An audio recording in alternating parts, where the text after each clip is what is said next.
Why aren't you listening to me? Doesn't anybody ever listen to me? Listen to me? Listen to me? Listen to me?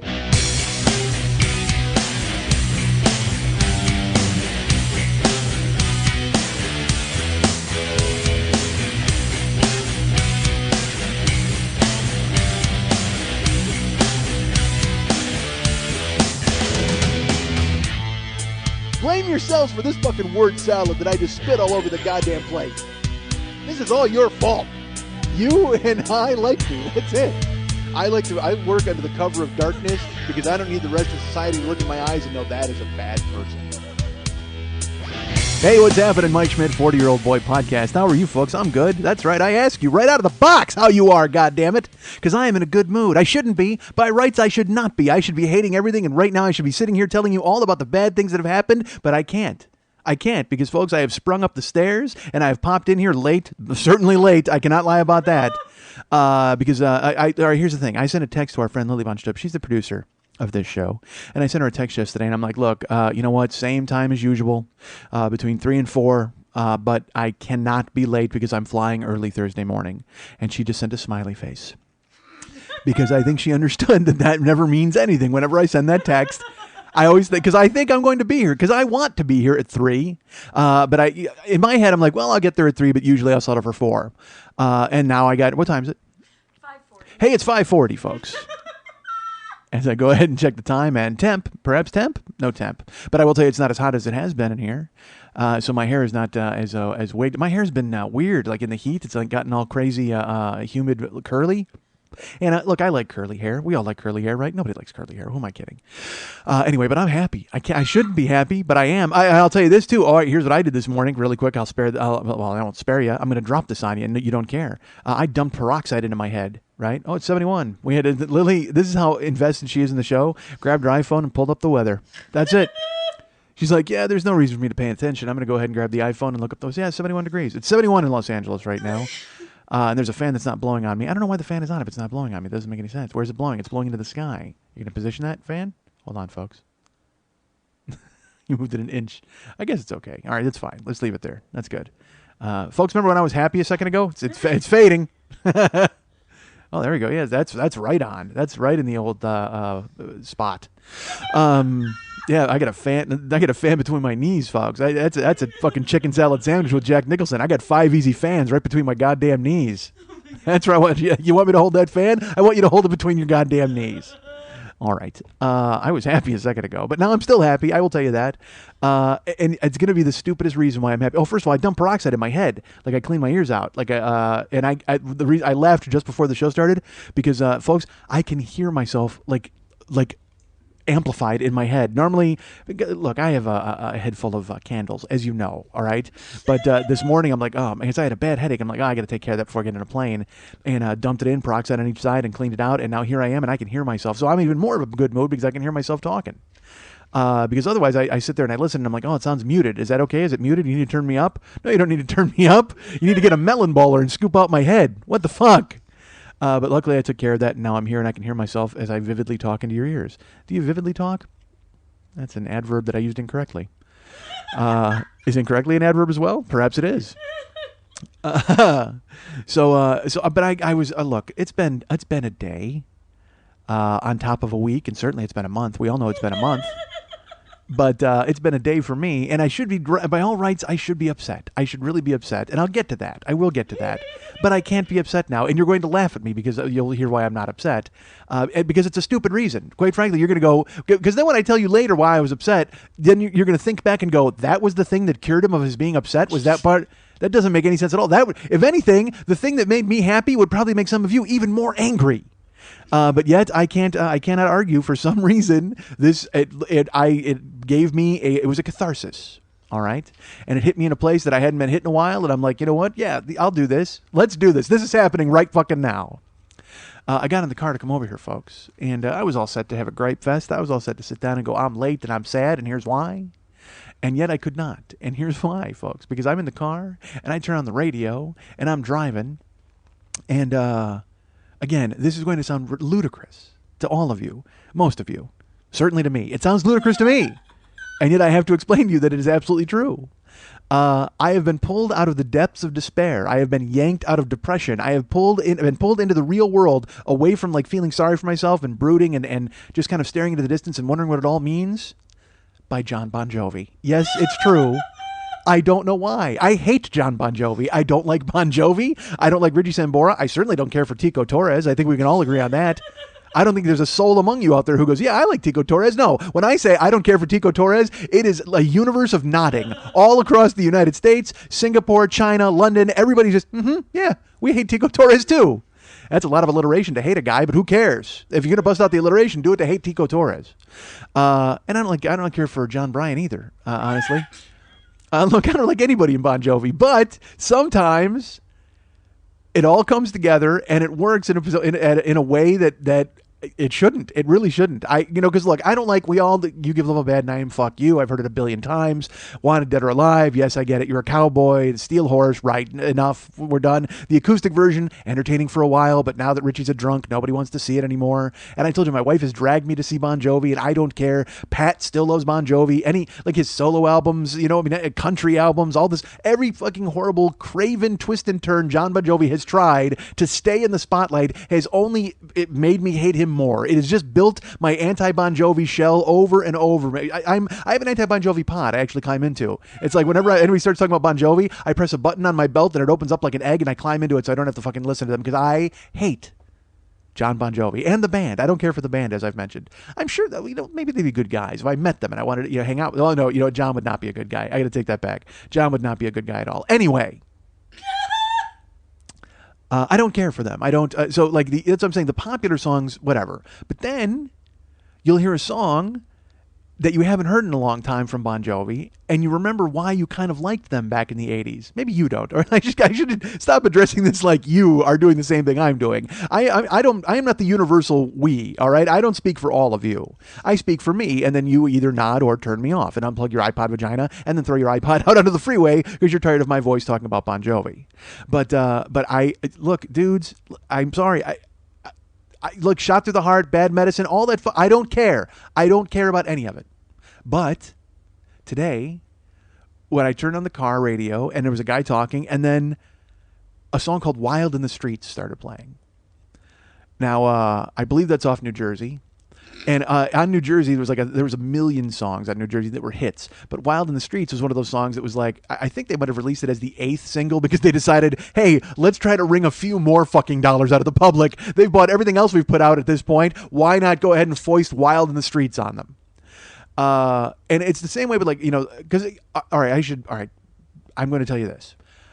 I can still listen to Runaway off Bon Jovi. Okay. And I can really listen to She Don't Know Me. Fucking fantastic song off the first album. And then off 7800 Degrees Fahrenheit, I can listen to Silent Night and Tokyo Road. Absolutely. Those are great songs. But you never hear those on the radio. If I were to hear those on the radio, I'd go crazy. But I never hear those. Inevitably, it's always you're stumbling into fucking somebody giving love a bad name and you're furious. Or, or Bed of Roses. Oh my God, Bed of Roses. Or Blaze of Glory. Oh, Bon Jovi. Awful, awful, awful. Hate him. Until the opening chords of Wild in the Streets started in my car. And I wanted to be furious. I would in my head, it's like, because it would come, I have a little screen that tells me who's on, but I don't need you to tell me because, again, I consume New Jersey. It's in my brain. It was the soundtrack of that summer, whether I wanted it to be or not. It got played all the fucking time. And, but Wild in the Streets started, and, look, it's one of those songs that, unfortunately, folks, I can't help, but you got to sing it. Like, you have to sing it. So I cathartically just started screaming the lyrics in my car, and I do a horrible Bon Jovi impression that I used to do a million years ago, and I haven't busted it out. And I said, you know what, I'm busting. Once I heard the chords, I go, I'm dusting off my vocal. Even coming here to do a show, folks, even knowing that I was going to need to use my vocal cords, even knowing that I've got a show in Denver Friday, I was like, I have to scream like Bon Jovi. I have to fucking bust it out. Now, look, I'm not going to bust it out for you folks. Because I want to spare you. I don't need anybody clicking off and, again, whipping your iPod into the fucking street to get it run over and have death to the fake Bon Jovi. I understand you'd be thinking that, but in the car I let it sail, man. I can't even imagine. It was one of those things. You ever see when you're driving and you see somebody singing, and you're laughing because you're like, I don't know what they're singing, but they're having a great time. That's what I look like in the car. I'm just like lean back, and the words are awful. Look, the words to "Wild in the Streets" are awful because John Bon Jovi fancies himself a Springsteen. He wants to be Springsteen so bad. Even during the album New Jersey, he wanted to be Springsteen. So he tells those song stories, which are just fucking awful. Like, if Springsteen writes Highway Patrolman, and you're like, oh my God, what an amazing song. My name is Joe Roberts, and it's all about his brother fleeing for the border. He's got to chase him, and you're like, God damn it, what a fucking powerful song. And John Bon Jovi's Wild in the Streets. I mean, it's stupid. It makes no sense. But it doesn't matter. But the words are just, no, I can't do it. All right, no, I can't. It's stupid. It doesn't make, people are going to be horrified. They're going to be like, oh, dude, that's not even close. And I know it's not even close. That's the thing. Let me tell you this. When I say I do a Bon Jovi impression, it is not a good impression at all. I don't think I sound like him. I don't think you're going to think I sound like him. And let's be honest with ourselves. Have you heard him lately? He doesn't sound like him anymore. Because he used to do this thing when he was a kid, he would sing weird, like he would strain through his voice, and now he's changed his voice as he's gotten older, and it's because of the way they sang. But Springsteen does the same thing. Springsteen when he was well, I'll tell you this. All right, Springsteen when he was a kid, whatever. When he was younger, he would belt and fucking just wail. Like, listen to Jungle Land, and that fucking the end of the fucking right of the sax solo, the fucking fantastic. But now you see him live. I've seen Springsteen live recently, like a couple times, and he sings pinched, like through his nose almost, like. By the way, that is the worst Bruce Springsteen song you'll ever hear in your life. That must be. That's gonna look when you do 3 hours a night. You're trying to figure out anything to sing, and eventually you're gonna stop. Why does he sound like a dragster rolling? It's stupid, awful Springsteen. But yeah, so he sings kind of like this land is your land. Like he literally sings like that now, and you're like, oh, dude, what are you doing? So I last time Springsteen was here, someone's like, dude, do you want to go? And I'm like, I can't. I mean, I've seen him. He doesn't sing the way I want him to sing anymore. He sings weird. I'm pissed now because I miss Clarence. Really? I'm going to pretend that I'm pissed that I missed Clarence Clemens' last tour. I mean, he's a sacked guy. Look, we all like Clarence. Everybody likes Clarence. I love the big man. We all know that the change was made uptown and the big man joined the band. But I can't lie. It's not like I'm sitting at home. Like when he died, I was like, no! Oh, my God. How did I had an opportunity to see him. So what? You've seen him. I've seen him 4 times. And quite frankly, the last time I saw him, I didn't quite care for the show. It was like, because Springsteen did all the, whatever. It's weird to say you don't like a Springsteen show because, dude, you want to get fucking harangued? Say you didn't like a Springsteen concert and wait for the people to come out of the woodwork. Are you fucking crazy, boss? Bruce! Like right in your face, they yell it. I'm sure, I guarantee you, I will get at least one email, and it'll say, really? And in the subject matter, and in the body, it'll say, Bruce with a million U's. That's it. Because I'd send it. God knows I'd send it just to be a cock. Hold on. Yes? Do you hear that typing? I hear that typing. All right. There are people typing it right now. So yeah, Springsteen to me, I didn't see him the last time because I didn't care for the last show. But, he's changed his voice. But then, all right.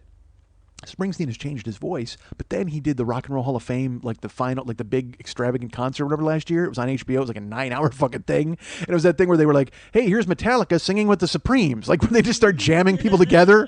And it's like, all right, I guess this is kind of cool, sort of. And then, Lou Reed. That was the thing is like you're waiting for, look, none of the bands I enjoy are going to be at the Rock and Roll Hall of Fame. All right. I mean, I want, I would have loved to seen like Tool and Pearl Jam and people like that. I mean, Eddie Vedder shows up occasionally, and eventually Pearl Jam will get in. But when Van Halen was inducted, that was a fucking circus because they were all fighting and they couldn't show up because they're fucking idiots. Except for now, although they're not really now. Although I find out, well, you don't care. Who cares? So they had this concert, and I checked it out, and it's like a lot of fast forwarding. I won't lie to you, because it's, a lot of Jeff Beck and Stevie Wonder trading licks. And look, I like Stevie Wonder. He's a genius. He's an absolute genius. And Jeff Beck is an amazing guitar player. But, after 20 minutes of them call and responsing, you're like, God, can we have a song with a melody at any point? And again, that's just me. I'm a sad, sad person. I like a 4-minute pop song and out. I don't need to see a jam session. I don't need to see Fish take the stage. I'm not interested. But then I'll go see Tool and let them play all night and don't care. They can play one song. Tool could start one song and continue it for an hour and a half, hour and 45 minutes, 2 hours, and then leave. And then I would go, that was fucking amazing, and I would go home. Actually, I wouldn't go home. I would stay in the arena. Why would I have to throw in that I would go home? All right. So anyway, Bruce Springsteen winds up at the Rock and Roll Hall of Fame. And again, he's been singing in this weird, pinched, crazy country-type voice, which I'm not a fan of. And he shows up at the fucking Rock and Roll Hall of Fame, and he sings like old Bruce. Like, I mean, as if it was still 1983, and I mean, it was amazing. He sang cover tunes, and he sang with other people. He sang with he wound up singing with Billy Joel, and they traded back and forth on, like, I think New York State of Mind or something. But then he sang Jungle Land, and you find it on HBO. I actually Twittered it when it happened because it was so fucking amazing, and the sax solo is brilliant. But Bruce, I mean, goes from the fucking balls. I mean, just from the depths. He's Bruce again, and he doesn't pinch his voice, and he belts Jungle Land. It's fucking amazing. And it's one of the best. It's weird. I've seen it live twice, but that's one of the best performances I've ever seen of it. It was so good.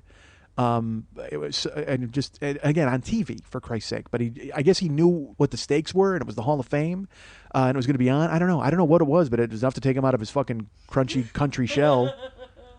You remember Country Shell, don't you? That's you know what it is. You ever see Magic Shell for ice cream? Crunchy Country Shell is it's like Magic Shell for chicken. You spray it on chicken and it automatically fries it. I love chemicals. All right, so what was I talking about? I was talking about Springsteen. Journey. Not Journey. Wild in the Street. Bon Jovi. Bon Jovi, not Journey. Yeah. Knockoff Springsteen. But yeah, so that's why I'm happy. There you go. You guys don't care. Fucking Bon Jovi. He's just, his lyrics are so bad. It's like the lyrics of that song are like, Joey comes from a sacred part of town. Joey comes from a sacred part of town. See, that's my awful Bon Jovi. There it was. I broke it out for you. Sure, it's fantastic. Because he used to sing like that. Like back, when you would hear him sing, he would. I can't do it. Look, I don't sound like Bon Jovi. I recognize that, but it doesn't matter because in your car, when he's turned up loud, you can't hear yourself. You can't hear how bad you are. So do me a favor. I'm going to sing the whole song. All right. I'm just going to warn you right now. Go ahead and get Wild in the Streets and cue it up, and we'll do this. This will be like Dark Side of the Moon and fucking Wizard of Oz.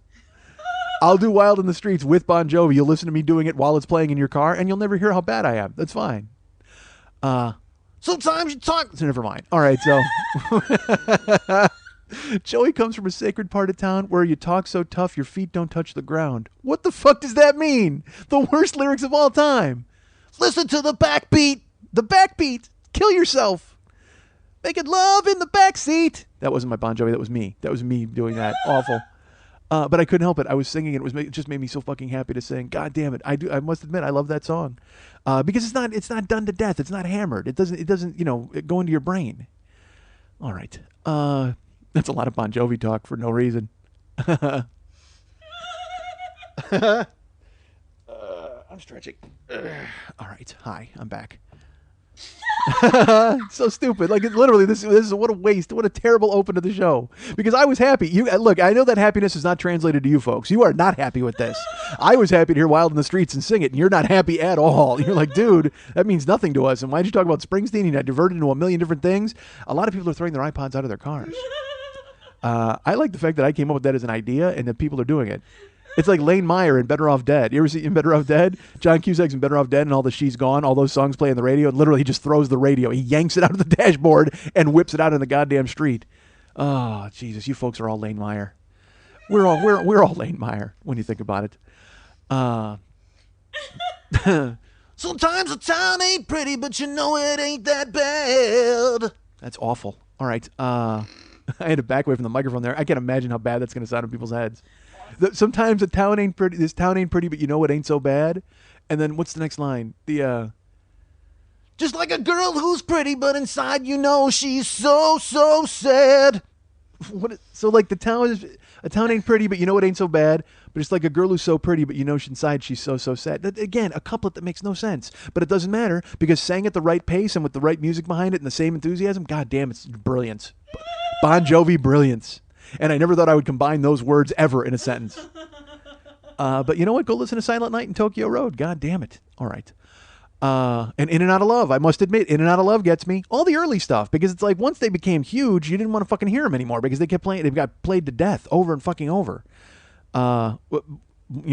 Where I listened. Maybe not you. You guys, you were like, we're avoiding the Bon Jovi radio stations. I keep forgetting that I'm old. I keep talking to people like, oh, remember it? We all grew up with Bon Jovi? No, we didn't. Everybody else is like, no. Because these people all know him as like some country idiot. Nah, dude, he's fucking horrible. We hate that guy. Yeah, I hate that guy too. I won't lie. But sometimes when the mood is right, and the mood was right today, because, dude, I was fucking furious. If I would have come in here pissed off, Well, I mean, the show would have been exactly the same. Who the fuck am I kidding? I would have just talked about pissed off stuff in the beginning instead of reveling in Bon Jovi. Look, I've covered this before. I've got to warn you. This thing I'm about to talk about is well-worn territory and something you've heard before.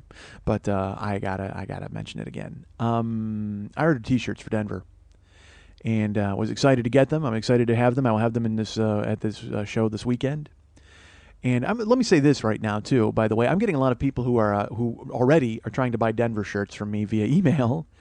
When I order shirts for a city, I want to give the people at the show first crack at them. So they will get first crack, and then whatever's left, I will put up on Facebook or whatever for sale afterwards.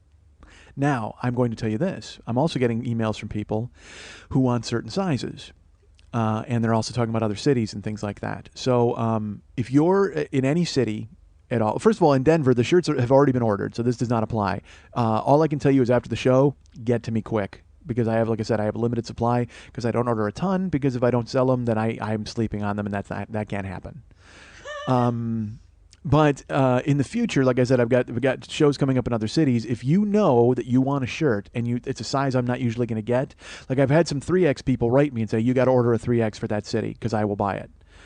So I'm trusting you. That's fine. You know, you want to say that, that's fine. You know, it would actually be better if you donated the $25 to the show so that I knew for sure you were getting a shirt and I didn't wind up eating it. Because if you order a 3X and then you don't buy it, that's going to be a hard sell, quite frankly. So unless two midgets want to purchase it and fucking, you know, go camping with it. So I'm just telling you, if you want a shirt from a different city, and I've got, like I said, I've got at least 8 people who've already said, yeah, I want this from this city, I want this from this city, and that's fine. I will put you on the list. Then when I order my shirts, I will order accordingly. Just make sure you tell me, you know, you got to come and you got to buy it, because I'll have your name. So when you come up to me at the show, whatever, that's that. So basically, if you want a shirt, tell me. If you want a 3X, I can order a 3X for you. It costs you know, a little extra. Which is fine. Well, you don't care. You're used to it. You're a big guy like me. I'm used to paying extra for my fucking clothes. But the point is, if I know that you're getting it, I will order it. The reason I don't order 3Xs is because nobody ever, again, I wind up eating those.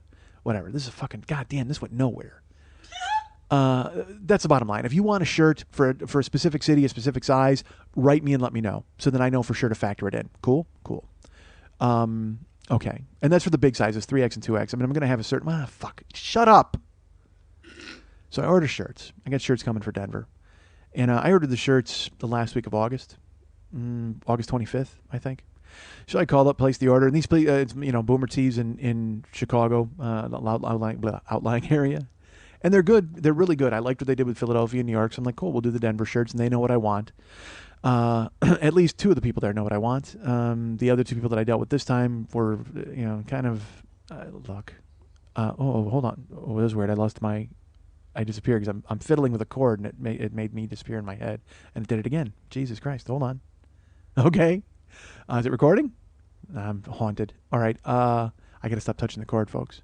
Don't touch your cord.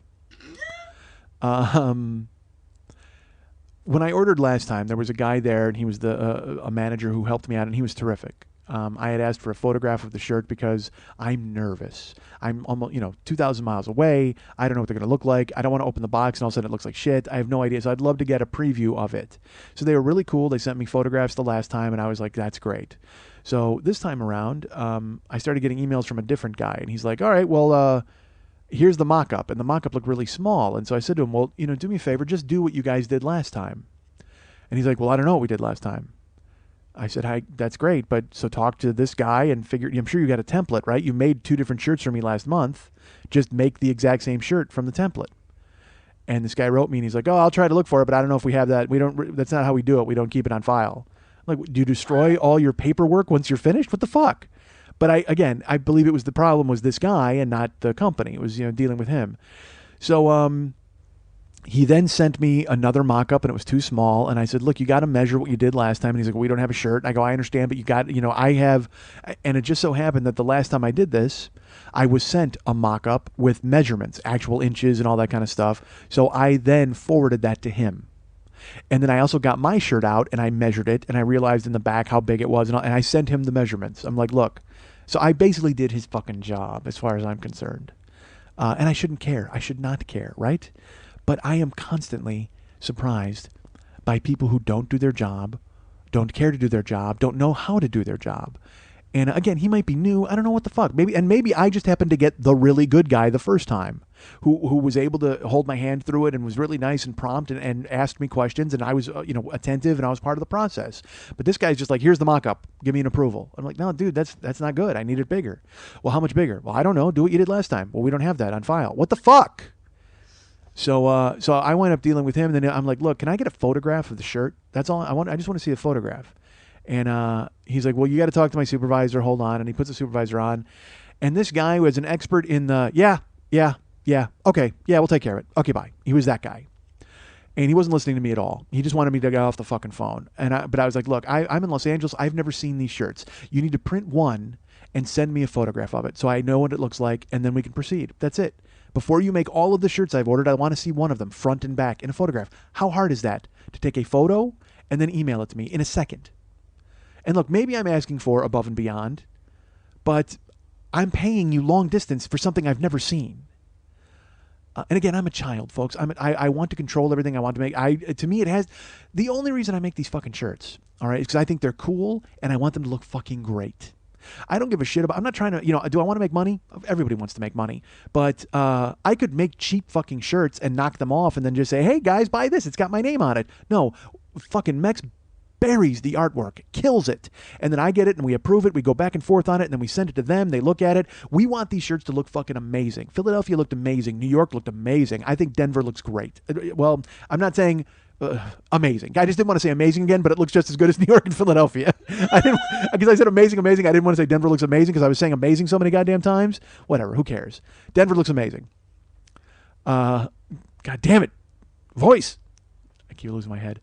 Maybe actually I clean my ears out. Maybe that happens every week. Is it recording? Are you looking?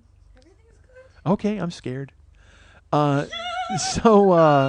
This guy gets on the phone. I won't say his name, but he glad hands me, and he's like, yeah, everything's great. I'll get your photo. Everything's fine. And a week goes by, no photo. No nothing. And I don't want to be a pest about this, all right? I don't want to be a guy calling all the time and being a problem client. But if I'm paying, shouldn't I be in the loop on stuff? So I get the word, I get an email, and I don't know, this guy calls me, and he's like, yeah, we're going to ship today. We just want to make sure the address is right. And because last time, if you recall, they didn't put the apartment number on. And when they didn't, UPS decided that I didn't exist. So they called me to verify the address, and the guy who called me was the guy I dealt with the first time. And I go, thank God you're on the phone. I had spoken to this guy, and I wanted a photograph, and they never sent it, da-da-da-da. And he's like, oh, why do you need a photograph? I go, because I for peace of mind. I go, I live a million miles away. I just want to see it. I just want to see it, dude. I don't want the first time I see what you've done when I open the box. And because if I look at it, I go, oh, no, I'm fucked. You've already made all the shirts. He goes, well, we've printed all the shirts already, so, I don't know what a photograph's going to do. I go, it doesn't matter. I want to see it. I trust you guys. You did really well by me the first two, and you were very cool and attentive, and I appreciate it, but I don't think I'm asking for too much to get a photograph of a shirt. He's like, all right, well, I'll get you a photo of the shirt. I'll work on that. Who'd you talk to? And I told him, because they're new, they'll, blah, blah, blah, blah. So later that day, he emails me a, photograph. But in the email, and I look, again, folks, I'm a child, and I read things badly. You know that. You could send me a, hey, Mike, how's it going email? And I'm like, I read it as, hey, Mike, how's it going? You know what I mean? It's just, it's in my head. So this email he sends me, there's the photo attached, and he says, hey, I squared it away with them. It just was a miscommunication. But, the only reason I sent you a photograph the first time was because this was the first time we were doing business, and I wanted you to see the what we were doing. It's not standard procedure. It's not something that we're going to do all the time. So I'm sending you one now because you asked for it. But I'm just letting you know it's not like they dropped the ball. We never do that. Yeah? I don't give a fuck what you ever never do. I'm asking you for a fucking photograph every time I order this order. You want to charge me $2 extra for your time of snapping a photo and emailing it to me? I don't fucking care. Just tell me that. But I need a fucking photograph if I'm going to send you this money that I pay for, literally up front. I pay for before you even do the work. So I'm out of pocket the money. Why can't you take a fucking photograph? Again, I'm a child, folks. I hold my hand through everything. I just didn't like the tone of it. The weird, the only time we did that the first time, we're not going to do that going forward. Yes, you are, or I'll go somewhere else, motherfucker. But they, again, But that's not the case. All right, they're nice and they do great work, really great work. And I don't want to go shopping for somebody else because the work they do is fantastic. And I'm not. Look, you know me, all right? I was a guy who was buying like $300 worth of clothes and they spelled my name wrong and I said, take it all back. I wouldn't pay for it. I was like, fuck you. You can't bother to get my name right. I don't want to spend any money in your fucking store. I have to stop being that guy because I need to recognize that not everybody has the insane set of standards that I have in my life, apparently, because everyone else is willing to slack. Everyone else is willing to let stuff go. And what's funny is when I ordered the shirts the first time, the guy said to me, hey, I really like the fact that you're involved in this process because, a lot of times we get people who come in and place an order, and then I will call to double check with them. And they're like, why are you calling me? Just do your job. And I said, fuck that, dude. I would sit there and watch you print them if I was in town. I need them to be fucking perfect. And he was like, great, I'm glad to hear it.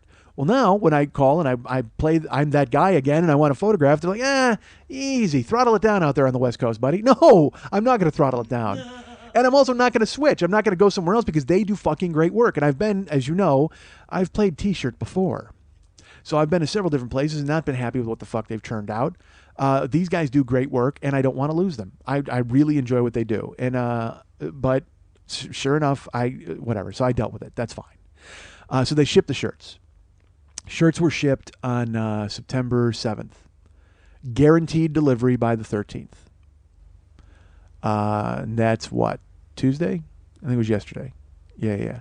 So they were guaranteed for me by yesterday, but they were shipped last week. So I'm like, all right, that's fine. I got a tracking number, all that stuff. And as you know, UPS fucked me last time with the no apartment number, but I squared it all away. I called UPS with the tracking number. I made sure they had the right address. I called Boomer Tees. I made sure they had the right address. Everything was square. I was waiting. All I had to do was wait.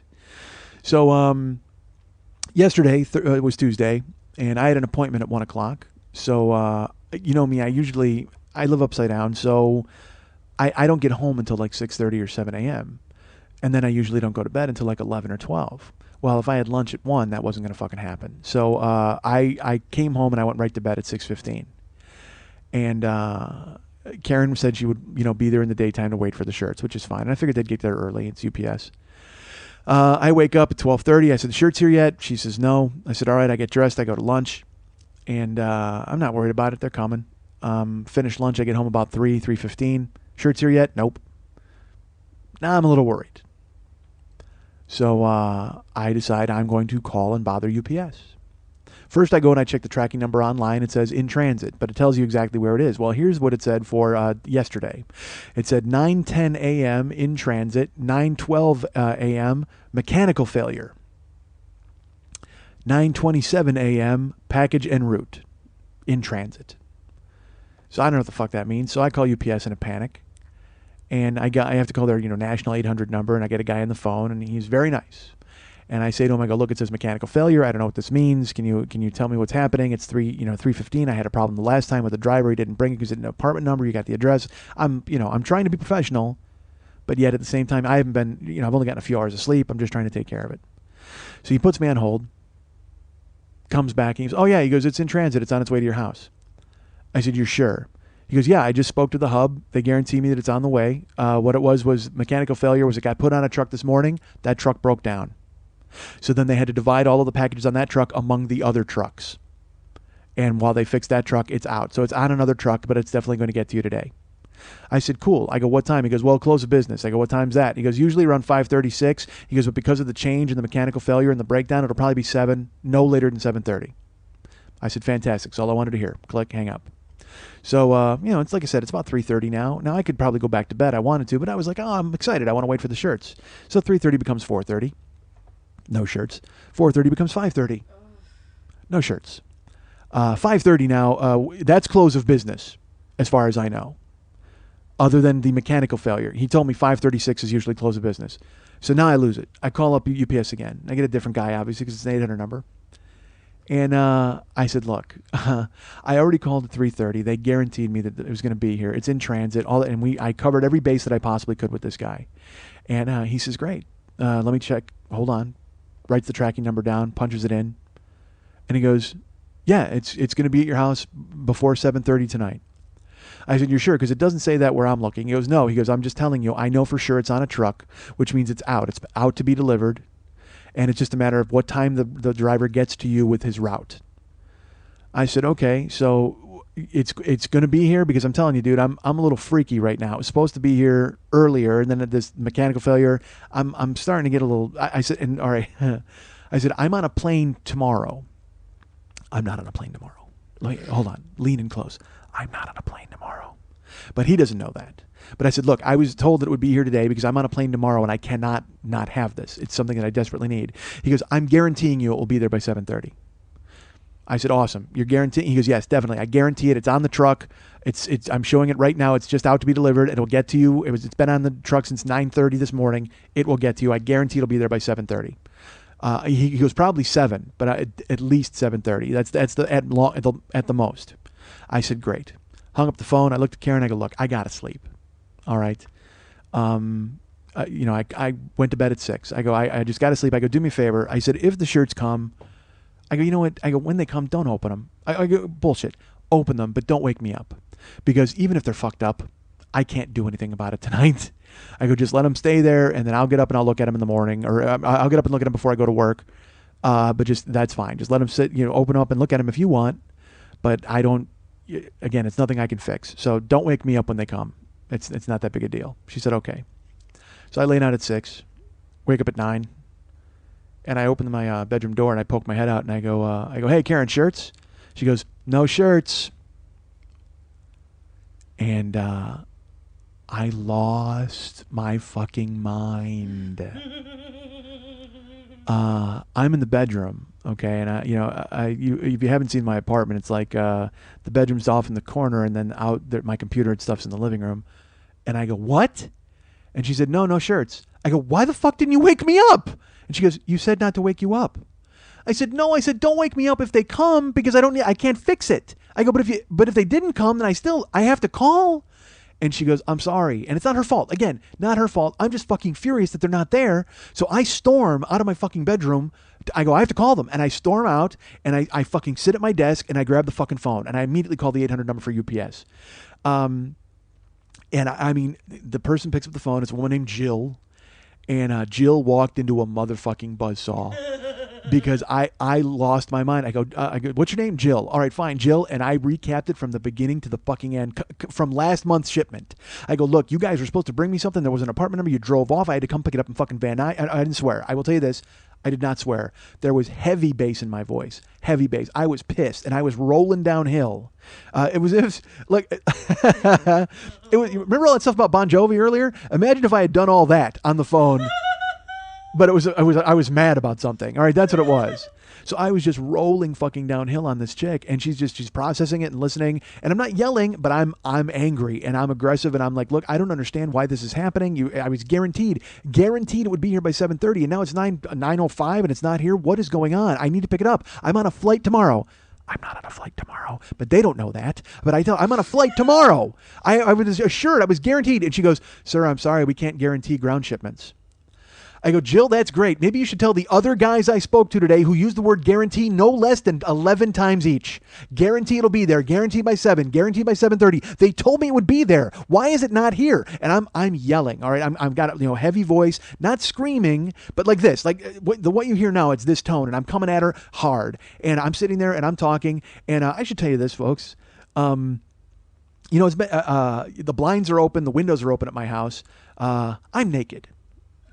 All right, because I woke up, and when she said no shirts, I stormed out of my bedroom. I'm completely naked. I just go right to my desk. Fat, naked guy yelling at this woman on the goddamn phone. And anybody who looks in the blinds is going to be like, well, there's Mike naked and yelling. That's great. Because I was so goddamn mad. I was so mad. I couldn't even be bothered to throw boxer briefs on. It couldn't be done. Fuck that. I am so fucking mad. I don't care. My cock is angry at you. That's right. He needs to be out and hear this. Because just in case he misbehaves, he needs to hear how angry I can fucking get. I'm sitting in my office chair naked yelling. Like, not yelling, but to this right here. I mean, you've heard me yell. But I mean, I'm like fucking going. I'm letting her have it. And she just keeps repeating herself. Well, we don't guarantee ground shipments. I go, that's fine. I'm coming to get it. I'm coming to get it. She goes, sir, I'm sorry, our system won't let you do that. I go, what are you talking about? This happened the last time and I was able to come and get it. She goes, sir, I'm sorry, our system won't let you do that. I go, I appreciate, Jill, that you have a script in front of you that you need to repeat from, but you need to talk to me like I'm a human being because I am here and I am addressing you as such. I need to know exactly why you're telling me I can't come pick up my package that has my name on it when I have my ID with my address on it and a tracking number with information from you people. Why can't I come there? Tell me why. Sir, I'm sorry, our system doesn't allow you to go ahead and... Jill, you need to stop repeating yourself because it's not helping. I need to know why your system won't allow it. She goes, sir, if they haven't delivered it to you, it's not in our system yet, so I can't release the package to you. I go, that makes no sense. None. She goes, well, no, because you won't have the yellow slip of paper that verifies that it's yours. I go, my name is on the label on the box. I have an ID with my name and the address. That is my package. You will see that it's my package. Yes, but once it's in our system, we can't release it to you until there's been a delivery attempt. Are you fucking joking?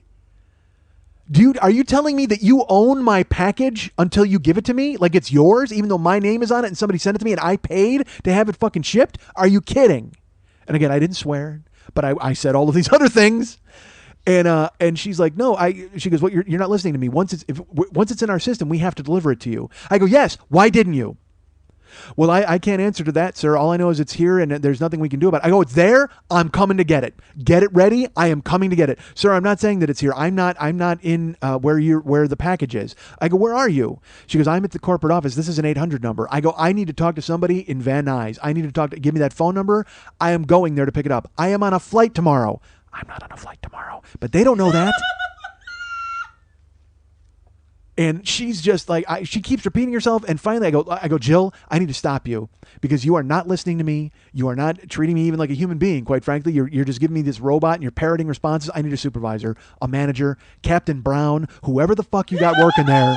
I need to talk to them. I don't know if you got a superhero dressed in fucking brown. I don't care. Get him on the phone. Sir, okay, hold on. She puts me on hold. And this guy gets on the phone. I'm on hold, by the way, for like 8 minutes. So I guess she must have tried to cushion the blow, or she looked around for anybody who would take the call. And then finally this guy gets on, and he is so timid and scared just from the jump. He's just like, hello, this is Bob. Bob? Yes, Bob. All right, Bob. Look, I understand and I appreciate that you have no idea what you're walking into, but I'm going to go ahead and set the scene for you. Go ahead and relax because it's going to take a minute. And then I just fucking... unload on Bob. I unload about Jill. I unload about guarantees. I unload about last month. I unload about apartment numbers. I unload about UPS. I unload about everything that's gone completely wrong. And I don't know why I can't get answers. And I don't know why I can't get my package. And he's like, well, sir, I'm very sorry. I don't know why you haven't been, your package wasn't delivered. It doesn't make any sense. It was, I go, dude, they guaranteed. He goes, well, we don't guarantee ground shipments. I go, I understand that, but I was told it was guaranteed over and over by two different guys at this same number, the 800 number. They guaranteed me it was on a truck and it was going to get to me. Well, sir, there may have been a problem with the route. I don't care. I am on a flight tomorrow. I'm not on a flight tomorrow, but they don't know that. So sure enough, he goes, look, do me a favor. Hold on. I'm going to call Van Nuys. Finally. So he puts me on hold. And he comes back and he goes, sir, I'm very sorry. I've spoken to Van Nuys and they're telling me that you can't pick up the package tonight. I said, why? I need to know why. He goes, well, because it's on the truck. It's on a trailer and that's locked. The driver locks it when he goes home for the night. He goes, so you're telling me that all of my packages are on the truck, packages, they sit there on the and no, you don't unload and load. He goes, no, because in the morning he's going to pick up and deliver the ones that he didn't get to deliver. I go, but that doesn't help me. I am on a flight tomorrow. I'm not on a flight tomorrow, but he doesn't know that.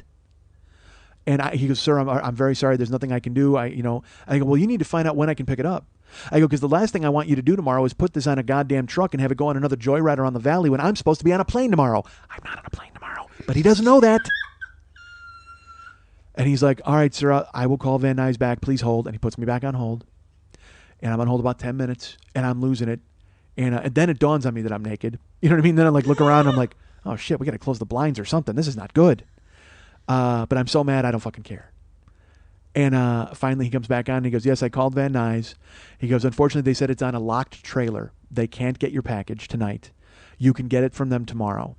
I said, when? Like, what time? Who do I talk to? He goes, well, sir, they also told me they're the night shift. They can't leave a note for anybody.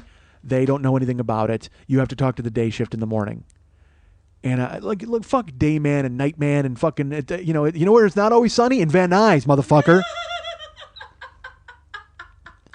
So I'm sitting there stunned because he's just basically saying that my package is in a zoo. It's like locked up and I can't have it.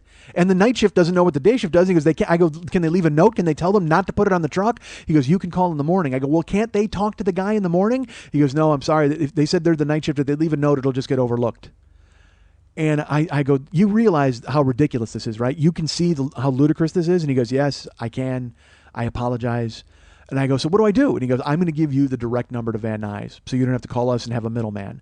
Call Van Nuys in the morning. I go, what time in the morning? I need to make sure that this is not on a truck. Plus, I'm on a plane tomorrow. I'm not on a plane tomorrow. But he doesn't know that. And he's like, well, you can call as early as 5 a.m. I said, really? He goes, yeah. I go, I will call at 5 a.m. and then I will call every 5 minutes until they pick up the phone. You realize that, right? He goes, that's fine. Whatever you need to do to get your package. He just wants me off the phone. I said, okay, fine. I'll do that. That's what I'll do. And so they cost me 3 hours of sleep yesterday because I had to wait up until 6. So then I go to work and I just sit there fucking fuming, stewing, angry, pissed. And I'm waiting for 5 a.m. Waiting for 5 a.m. Because let's put it this way, folks. Have you ever worked anywhere super early and the phone rang? You've never answered it. You've never answered a phone at 5 a.m. in your life. There's nothing more depressing than the phone call at 5 a.m. A lot of people think it's like a car accident or whatever. It's always bad. It's always bad at 5 a.m. if there's a phone call. This morning, I was going home from work and I saw the most depressing thing. It was dusk. You know what I mean? Or not dusk. It's like twilight because in the morning before the sun rises, it's getting dark. It's staying dark later again. So it was like 6:05 a.m. and I took a left turn by my house and there was a guy on a payphone by the liquor store. And you knew that nothing good was coming from that phone call. Nothing at all. He's trying to get a ride that someone won't give him. Look, he doesn't want to be on the phone. He's in the street. Obviously, he doesn't have another phone or he doesn't have a cell phone and he's making a payphone call at 6 o'clock in the morning. And think of the person on the other end of that line getting a phone call from a guy on the street and just having to answer it and go, oh, not again, really? And he's got some bullshit story about his bike was stolen, I'm sure. Oh, God, just awful, awful. So nobody answers the fucking phone that early. I certainly don't. And guess who else doesn't? UPS. 5 o'clock comes, I call. Ring, ring, ring. I let it ring 15 times. Nobody answers. Hang up. 506 calls. Because I'd let it ring a minute. 506, I call again. Ring, ring, ring. Nobody picks it up. 511, ring, ring, ring. Nobody again. And I'm letting it ring a minimum of 15 times each time. Finally, at 5:30, I call like 5:38, I think it was, and I call up. Ring, ring, ring. And finally, they answer on like the 10th ring. It's like, UPS Kenny. I go, hi, Kenny. I have a package there that I need to pick up. I've been told to call you as early as 5 a.m. to make sure that it's not put on a truck. I can't help you, sir. Why can't you help me, Kenny? I was assured by your corporate office that you can help me. I'm sorry, they don't do that until 8 a.m. Kenny, I was told by the 800 number that I could call you guys and you would make sure that my package didn't get put on a truck. Yes, you can do that at 8 a.m. They also told me I could do it at 5 a.m., Kenny. Like, literally, we're going nowhere. We're just dancing on the goddamn phone. And he goes, yeah, I can't. I'm telling you that I can't. I go, why not, Kenny? Why would corporate tell me you could, but you can't? Well, there's nobody here. The drivers aren't here. I have to tell the driver, but the driver won't be in until 8 o'clock. And I knew I was getting nowhere with Kenny. So I was like, all right, well, Kenny, the thing is I need to make sure it doesn't go onto the truck because I am on a plane this afternoon. I'm not on a plane this afternoon. But Kenny doesn't know that. And he goes, well, sir, you can call it 8 o'clock. Thanks, Kenny. Click. So that means that I had wanted to today go home and go to bed right away and get some sleep to make up for yesterday because I also have to fly early tomorrow. And I'm trying to have a normal schedule. I'm trying to live like a normal person because I don't want to be up all night and whatever the fuck. But now I get to stay up until at least 8 and then make the phone call and hope they answer and then hope they're able to stop the package. And then, guess what? I get to go to Van Nuys and pick it up. So I stay up, try to make the most of my time awake by dumping peroxide into my head and fucking squaring away whatever I can. And sure enough. And also, I was starving, by the way, because, I'm trying to, as we all know, I'm losing weight, trying to. I can't eat in the morning because I'm going to go to bed. So all I ate last night, I've been eating this huge salad. Dude, here's a salad. There's a restaurant by my house called Casa Vega. It's a fucking amazing Mexican restaurant. Lily knows it. She loves it. She'll eat the mango sorbet all day. But they have a house salad that they make, and it's on a tostada with beans, like a little corn tostada with beans, refried beans. But on top of it, it's lettuce, onions, cucumbers, beets, and a vinaigrette. And so I took that and I added what we add to it: cucumbers, onions. Oh, red pepper. I threw red pepper in it and put that on top of tostada. I've been eating that. So I ate that at 10, and that was what I ate. And then I ate a couple of bowls of pineapple. But I'm fucking starving, and I want to eat at my house, but I can't make it happen. I'm trying not to eat. But again, I'm pouring peroxide on my head. Finally, 8 o'clock rolls around. I call up UPS, no answer at 8 o'clock. And I was just going to go over there. I'm like, I'm just going to drive over there. But I go, what am I going to do? Come in guns fucking blazing. Where's my package? I'm not fucking Yosemite Sam. Jesus Christ.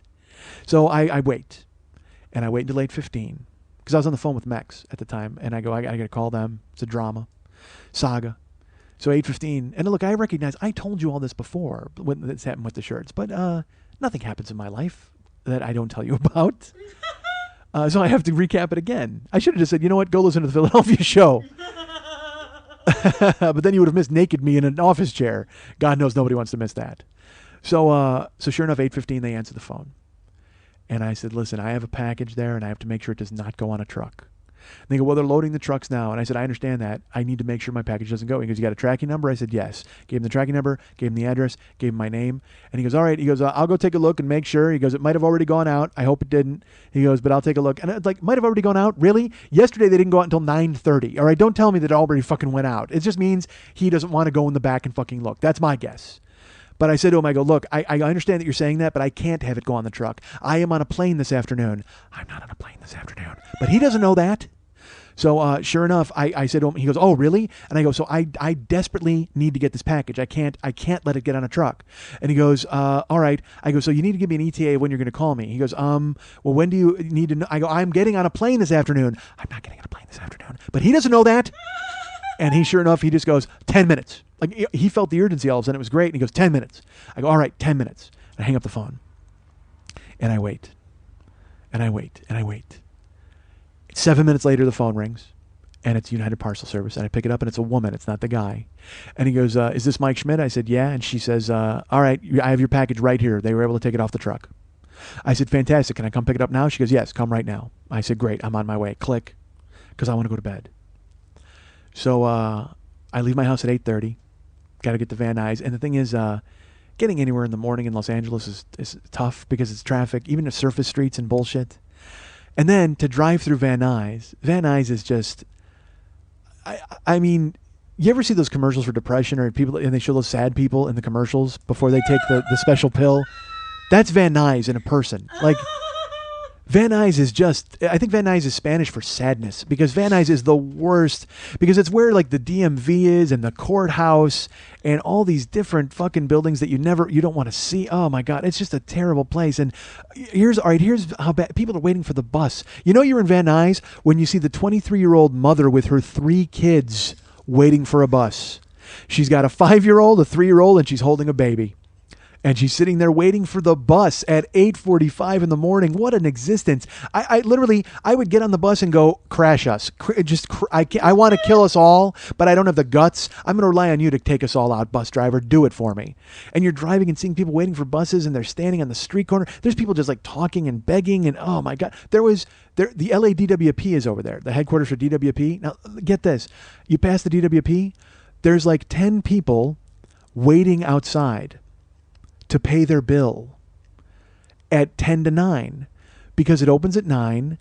And I don't want to cast any aspersions, but these people may be illegal and they don't have computers. They can't do online banking or online any of this. And they don't want to mail it because they don't trust the mail system. I don't know what the fuck they're doing there, but there's like 10 people all gathered with strollers and talking. They're waiting in a line for the DWP to open to pay their bill. Oh my God. And I remember doing that when I was poor. I was poor as a kid, so there was nothing worse than having to go to the drugstore with that red slip in your hand on the final day before they turned off your electricity, and pay half the bill to make sure your lights didn't get turned out. I mean, it was just such a horrible feeling. So to go and stand in line, I know that feeling. I know it. And to see it be happening again, oh God, I hate it. So I had to drive through all of that depression, like literally. I mean, it is just... they should just have vending machines filled with Fluoxetine, like on the side of the fucking street. for you to knock down, because it is just to get through the town, you need a fucking handful of pills.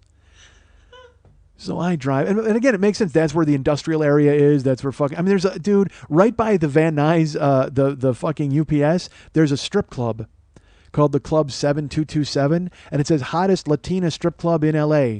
I'm doubting that. I'm gonna fucking doubt that from your outside. I mean, clean your gutters. I mean, what the fuck? I'm hoping that you can't judge the girls by you say don't judge by a book by its cover. I hope you can't judge the strippers by a building, because Jesus Christ. That every chick could have a bullet wound. I mean, oh my God, it looked awful. All right, so I go to Van Nuys. We get there. I go inside, and there's a guy in front of me again. Perhaps an illegal guy. I have no idea. I don't want to cast aspersions. All I know is, thankfully, he's in front of me in line, and he doesn't have any ID. And he doesn't have the address that the package was for. He just has his name and a tracking number. And the guy at UPS then has to go ahead and dig through the system and start going through the computer. And so, again, there's one person in line ahead of me, but of course, it's the worst person ever you could be behind. He doesn't speak any English. He has only his name and a tracking number. And I will say this, folks, it took 10 minutes for him to go through, and they gave him the package. Are you fucking kidding? You gave him the package? You won't leave a package at my house when you have the address. You didn't have an apartment number, but you still wouldn't leave it at my fucking house. You wouldn't buzz my manager, but this guy has a name and a tracking number, and that's it? No picture ID and no fucking address, and you give him the package? He could have. I literally, when I turned into the parking lot, there was a guy with a knife sticking out of his back. I'm assuming he was the guy who was really supposed to pick up that package.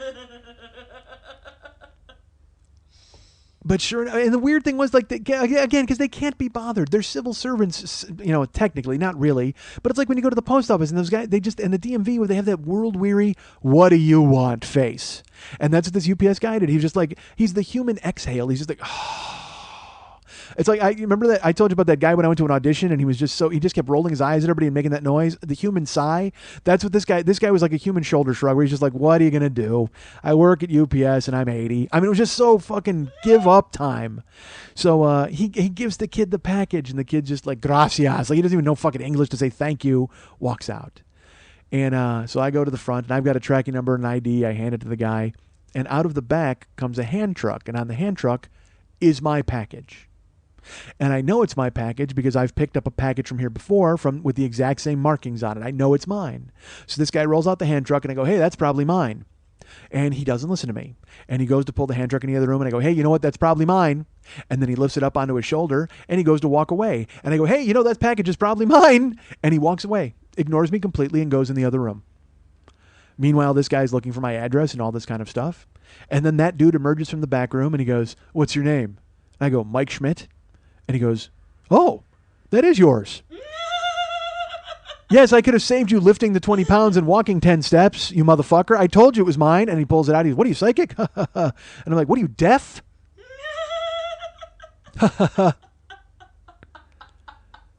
And the guy goes, yeah, you know what? The driver just took it off his truck and handed it to us. So think about that for a second. I left my house at 8:30. It's now 9:05.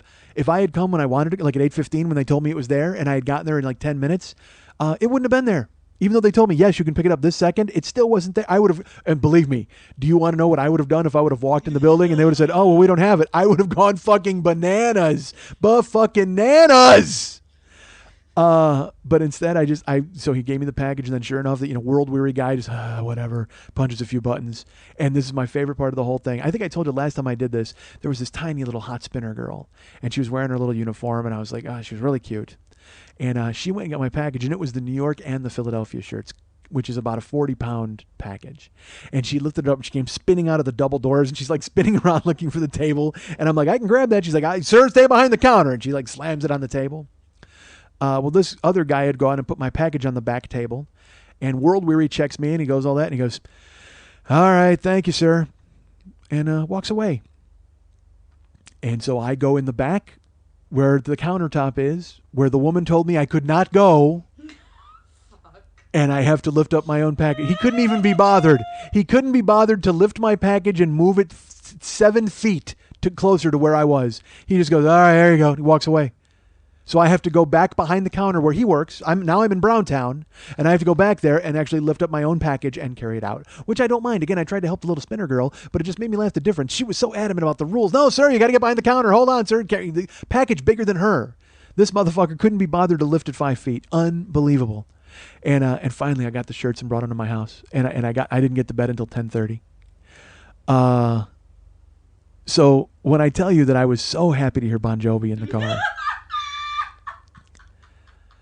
Maybe now you realize that, it didn't take much to cheer me up. Honestly, I was so fucking angry and pissed and lack of sleep, and that's why I told Lily I was going to be here at like 3, maybe 4, because I couldn't be late. I didn't get to bed till fucking 10:30, so I didn't wake up until 3:30, and then I fell asleep again until 4, and then I told Karen, I go, tell Lily I'm in the shower. When I wasn't in the shower, I was in bed, and I dragged my ass out of bed, and I was so fucking down and freaked out and pissed, but sure enough, I get in the car, and all it took was John Bon Jovi and Richie Sambora to go wild in the streets to fucking bring me back to Mike Schmidt podcast land. Yeah, that's right.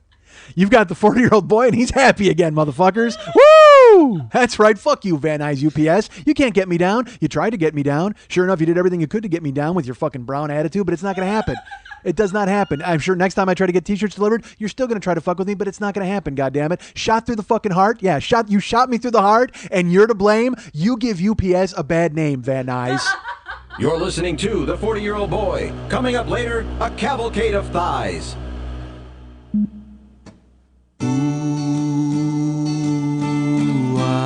Lily, why'd you swallow that pickle? Hey, did I mention I'm in pain, folks? I probably should have mentioned that earlier. Yeah, that's a long story. I'll spare you. Really? All I have to do is tell you stories. What if I did? What if every time I started a story, I went, I'll spare you that story. And then it was just me starting stories and never telling them. God damn it. Actually, that's the show, pretty much, when you think about it. But my head is clear. I listen to me. I can hear myself in my head now because I poured peroxide and Q-tips. You know what? Speaking of Lane, I was Lane Meyer this morning. I was like, remember, you ever see the scene in Better Off Dead where he puts all the Q-tips in his nose and his mouth and his ears is like all hanging out of his head? That's what I looked like this morning. I had Q-tips in each ear, just fucking going to work, cleaning it up. It's fantastic. And now my tweakedaudio.com/40 earbuds sound fantastic. I mean, not that they didn't before, but it's really hard for them to cut through all the goop. And there was goop, folks, but now the goop has been eaten away by the peroxide of life. But I hope you're using tweakedaudio.com/40 earbuds. If you're not, well, I don't know what to tell you. How stupid was that? There's nothing worse. How lazy is that phrase? There's no worse phrase than I don't know what to tell you. That's stupid because all you're saying is like, you literally should just shut up. Shut up. If all you're going to say is I don't know what to tell you, shut up then. Shut the fuck up. Don't say that. It's like when someone says, oh, don't get me started on that. Well, no, please get started on that. I want to hear your brilliance. What brilliance are you going to bring to the table? Oh, don't get me started. No, I want to hear you get started. Go ahead and start it up. Okay. I'm in pain. As I've mentioned, folks. Hold on. I'm trying to adjust myself in my seat here. Move around. All right. Hi. So as I mentioned, I had the shirt saga, which was bad, but it was made worse by the fact that I'm in this. All right. Last week, I will tell you this, man. I don't know if you know this. I will plug it now. I will tell you. I might mention it later as well. For some reason, a listener to the show named Chris, who's a good guy, and I talked about it a few weeks ago, every Thursday night, he has a chat room open, and people go in there and they listen to this show, and they live chat during the show live broadcast. Not live broadcast. They play this show, and everybody live chats while they listen to it together as a community. It's all fans of the show. And, I heard about it a few weeks ago. I thought it was great, and I'm excited. I think I don't get it, but that's fine. If people want to do it, I think it's pretty awesome, and I want to support it and make sure everybody knows as much as they possibly can. So last week, Thursday, I'm in my house, and I was going to go play poker, but I went online, and I had forgotten to plug it. I had forgotten to mention it. So I went to my Facebook page, and I put it on my Facebook page saying, hey, as a reminder, this starts in like 5 minutes. And Karen was out. She was out seeing a movie. She went to a screening, I think. So I'm alone in my house, and I put up the link. And I was going to eat something, and I was going to go play poker, and I didn't have to be at poker till 9. And so I foolishly went over to the page. I think you guys know this. There's a fan club for me on Facebook as well too, called the Westside 86 Jokers, and I don't like to go there because it just so Gladys Kravitz. I mean, it's just like me peeking in the window at a bunch of people who are talking about me, and that's just ridiculous. Look, I love me, but I don't need to hear that you love me. I mean, I do. But I prefer to be on an individual one-on-one basis. I don't need to hear a group of people discussing how much they enjoy me. That just seems creepy and awful. I mean, and the fact that, and let's put it this way, if I do it on the sly, that's different. Yeah, that's going to fall. If I do it on the sly, that's different. I'm sorry, Lily put a soda up and it was like half and half. I was like, oh, that's going to be bad. I wouldn't want it to fall on the fake pizza dough. This is a great house.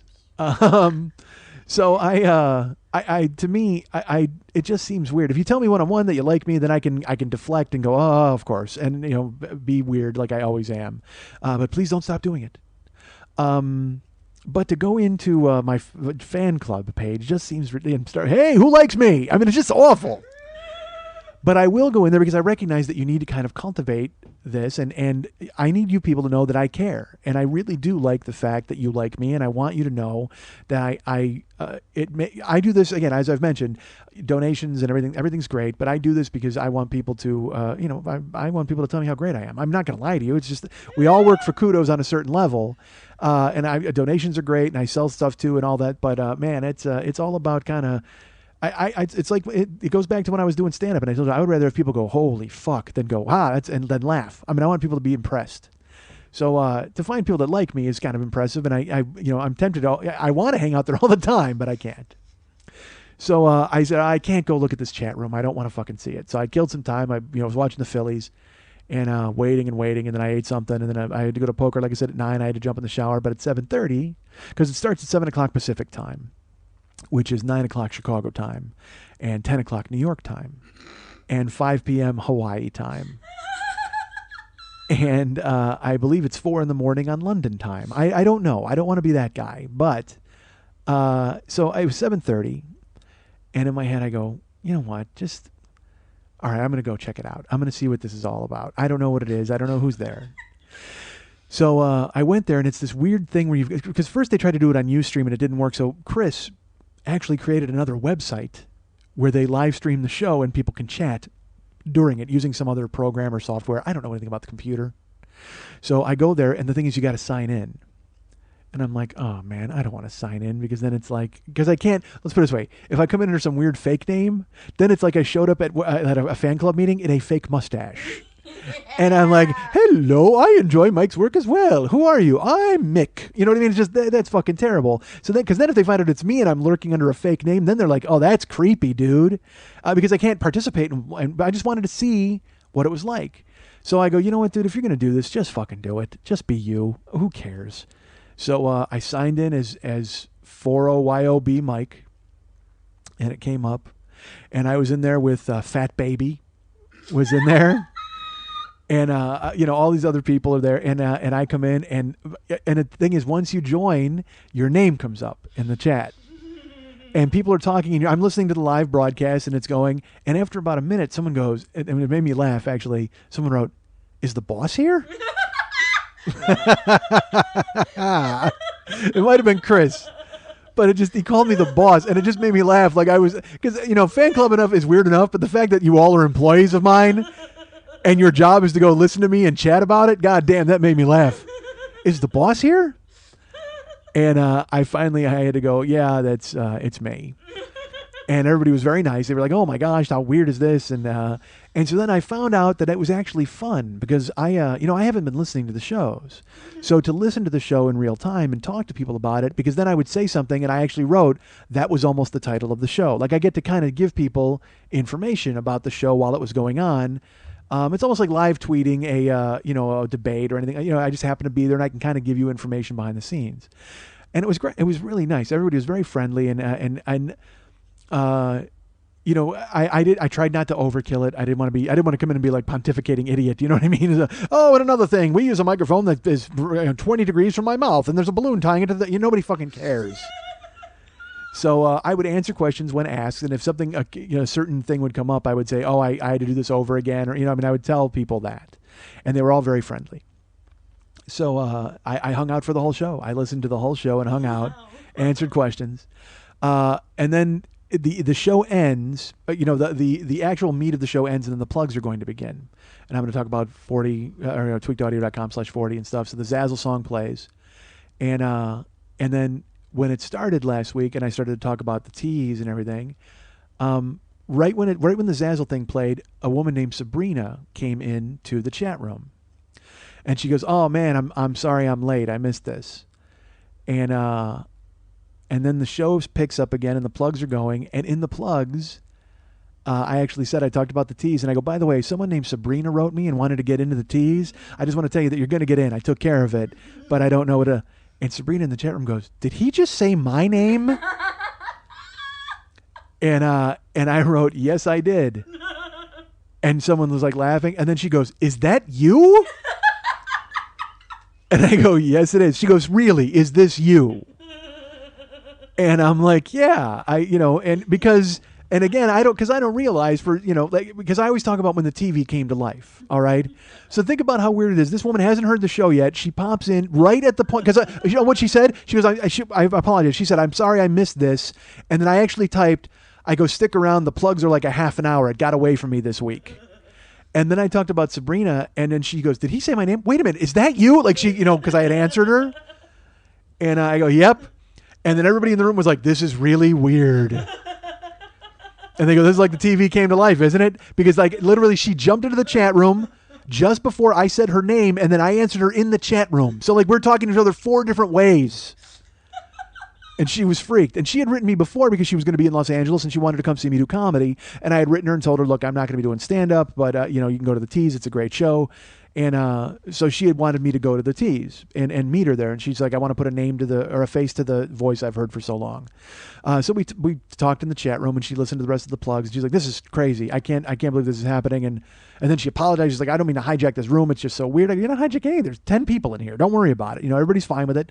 And she's like, all right, well, I'm going to send you an email about whatever. And I said, great, do that. And it ended, and so I want to thank Chris, and it goes on every Thursday. Like I said, it's there's a link on my Facebook page, and there will always be a link on the Westside 86 Jokers page on Facebook. So if you want to listen to the show in real time and live chat with other people who love the show, you can. And I might show up occasionally, although I kept apologizing. Literally half the times I was writing, I was apologizing for being there. Like it was so stupid. So I get out of there, I bail from the chat room, and I go to play poker. I jump in the shower, I get out. And we were playing at my buddy Chip's house. And it's me, Pardo, Siegel, Pat Francis, Paul Goebel, Paul Gilmartin, Jack Thomas, another guy. So I walk in, and all the seats were filled. So I even said to them, I go, look, I don't even need to play. I'm just coming to hang out because I like laughing with my friends. So I got there, and I'm like an hour went by, and I checked my email, and I got an email from Sabrina. And she's like, look, I'm in LA. I just wanted to tell you, if I can't meet you at the Tees and I can't see you do stand-up, I would really like to take you out for sushi. That would be cool, especially to your favorite place. It would be a fun thing, if you wanted to do that. I don't know how awkward it is. If it's awkward, we don't have to do it, whatever. And as I've told you folks, you know what I mean? If you write me and you want to do something like that, and I can, fuck it, I'm going to. I mean, what do I have to lose? Initially, I was always trying to arm's length everybody and going, this is stupid. Why am I getting involved in this? Why do I care? But now I do care. I care about you people liking me. I mean, I want you to enjoy it, and I want to be, because I think back, and again, I'm not putting myself on this weird pedestal at all, but the time Jay Leno called me was the most amazing thing to hear his voice on my machine. It was so crazy. And I know I'm not that guy, but to hear my voice every week, and then if I call your house, it's a little fucking weird, right? So I think, and I think that's awesome. I think it's kind of weird to do that. I did it to Leanna, I think. I did it to her in New York. She in the chat room, that night, she's like, hey, you can call me if you want, ha, ha, ha. Well, what they don't realize, these people, is that their phone numbers are on Facebook. Yes. Again, if they send them to me, that's one thing. But when she said it as a joke in the chat room, she didn't realize I can go to Facebook and get her goddamn phone number. And I did. And I called her right away. And I got her machine. And I said, hey, Leanna, it's Mike Schmidt. You shouldn't tell me to call if you're not going to answer the phone. And I hung up. That was it. She called me like a minute later, and I couldn't answer. I was going in the shower. But also the thing that freaked me out is she called me a minute later. I apparently had forgotten to turn my caller ID off. Yeah. So now Leanna has my phone number. And she left a message. She's like, you can call me right back if you want. If you're not that eager.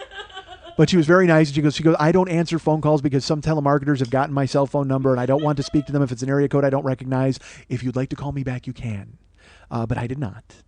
And so then she wrote me an email and she was like, I'm so sorry. I didn't mean to miss you. And I go, that's fine. I go, it was just kind of a goof, and I go, the only thing I'm worried about now is you have my phone number. That's not good. And she's like, I deleted it immediately. I said, all right, that's fine. Who cares if she did or she didn't? She can call me. I don't care if she does, she does. So I immediately then opened my cell phone and put it caller ID off. So I get to the poker game. And Sabrina sends me the email. She wants to bring me to sushi, and I'm like I said, I'm up for that kind of thing. That's fine with me. It depends if I can, if I can't. If I'm out of town, whatever. If it works, it works because I think that's kind of fun. I went with Clay and his wife. That was really fun, and I have yet to have it not work. The second it doesn't work, this stops. You all realize that, right? I mean, it was bad enough when I talked to Nicole's mom at 3 a.m. That was a little freaky. Yeah, that was a little weird. But the second I have an in-person encounter with one of you and it's the most awkward time we've ever had in our lives, just recognize that I will talk about it forever on the goddamn show, and then it will never happen again. So all the pressure's on you folks. I'm going to be me no matter who the fuck takes me out. Recognize that. I'm me. You know who I am. I don't know a fucking thing about you people. If we go out and you fucking muck it up for everybody, I will not be hesitant to tell everybody that it was your fault. So Sabrina wants to go out for sushi, and while I'm sitting there at poker, I'm talking to my friends, but I'm texting. I get her. She sends me her phone number. So she's from Canada. So she tells me, she's like, don't call me because I get really hammered on calls in the States. But if you want to text me, that's fine. I've got the plan. So I'm sitting there in Chip's house playing poker. We're joking, and so I sent Sabrina a text, and I was like, hey, sushi sounds fun. But I'm going to tell you that it's very expensive. My place, is that a deal breaker? And she wrote me back. She's like, no. She goes, I figured it would be, but it's a treat. It's fun. I'm in town. It'll be something fun to do. But I need to tell you that I'm not with anybody. I am alone. Is that a deal breaker? And I said no. I go, that's it's solo. I said solo Sabrina is not a deal breaker. That's fine. And so we wind up texting back and forth while I'm at the poker game. And she's, again, I'm new to all that, folks. I'm new to the texting world. I mean, I'm getting better at it because I'm getting a lot of practice at it. But Sabrina and I wind up texting that night back and forth, and she's like, talking about she wants to go for sashimi, but she doesn't know when. She's trying to make a plan for when. She's staying. She didn't tell me where she was, but she's like, you need to tell me exactly where this place is. And I said, great, that's fine. I said, it's you're going to Studio City. It's in, it's Katsuya. It's on Ventura Boulevard, by Laurel Canyon. And she's like, okay. She goes, I really need to know the intersection. I said, yeah, the major cross street is this. I go, just meet us. And she goes, well, you need to, it was Thursday night when this was happening. She goes, I can't go Saturday. I go, okay, we can either go tomorrow or we can go Sunday. I go, if we go tomorrow, we're probably going to have to show up and wait. I go, if we go Sunday, I can call and make a reservation. And that's what we'll do. And she's like, yeah, please, you know what? Let's do it Sunday and make a reservation because I don't know what I'm doing these next few days. She goes, I just need to know the cross street because I'm taking the bus. And I read that and I got a chill. As you know, folks, I'm campaigning to put buses out of business. It just was so horrible to think that someone from Canada would be in Los Angeles and have to take public transportation. Oh my God. So I didn't even think twice. I just typed, I go, you're not taking the bus. I will pick you up. And she just wrote, no. She goes, it's fine. I'm used to the bus. I've been on the bus for the last couple of days going, I took it to, Santa Monica, and I took it, over here, and I actually wound up in South Central. I'll tell you that story. But I don't mind the bus. She goes, it's easy. It's easy to navigate. I go, I think I said, I mind the bus because then I get basically, it inconveniences me. I mean, I tried to be pretending like it's going to inconvenience her, and it was. I felt bad about her being on a bus to eat good sushi. But at the same fucking time, I got to wait for you as you're on the goddamn bus. I will just come get you and we can go enjoy sushi. Wouldn't that work out fine? And so I was like, I go, look, so I let her say her piece. She said it in like 4 different texts about I'm on the bus. It's not a problem. I don't want to make it awkward, blah, blah, blah, blah. And I wrote, it's not going to be awkward for me. I'm telling you again, I can come pick you up. It's not a problem. Because she said, I don't want you to have to come all the way to Hollywood. I go, I live 10 minutes from Hollywood. I don't know what you're talking about, but that's fine. I said, I will pick you up. And at this time now, it was like 12:30. And I hadn't played any poker. I was hanging out with my friends, but I was like, you know what? I'm going to take off. So I split. I said goodbye and I left poker. I got in the car and I looked at my phone and she had texted back. She goes, well, all right, if you're telling me it's not awkward, then that's fine. She goes, you can pick me up and I'll tell you where later. And I said, she says, I'm staying on Sunset in La Brea. And I go, I text her back. I go, that's 10 minutes from me. I go, you're not, that's fine. I can absolutely come there.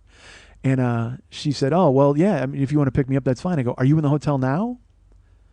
And she said, yeah. And I said, well, I mean, I'm right by there. I could come by now if you weren't doing anything. And she's like, well, you mean you don't want to go for sushi? And I go, no, I still want to go to sushi, but I mean, we can get all the awkward out of the way tonight, by talking tonight. And that'll be fine. We won't have to, it won't be a big circus, and I won't have to, because then we can relax and have dinner on Sunday because we met each other today. All the weirdness is gone. And then I said, you really don't have to do this if you don't want. I go, it just happens that I'm in the car and I'm close to you, and I'm not used to having people up at 2 a.m. when I'm awake. You know what I mean? I'm up all night, and so let me know. And then because I realize, all of a sudden it dawns on me, I'm texting with a 25-year-old single woman who's alone in a hotel in Hollywood at 1:30 in the morning.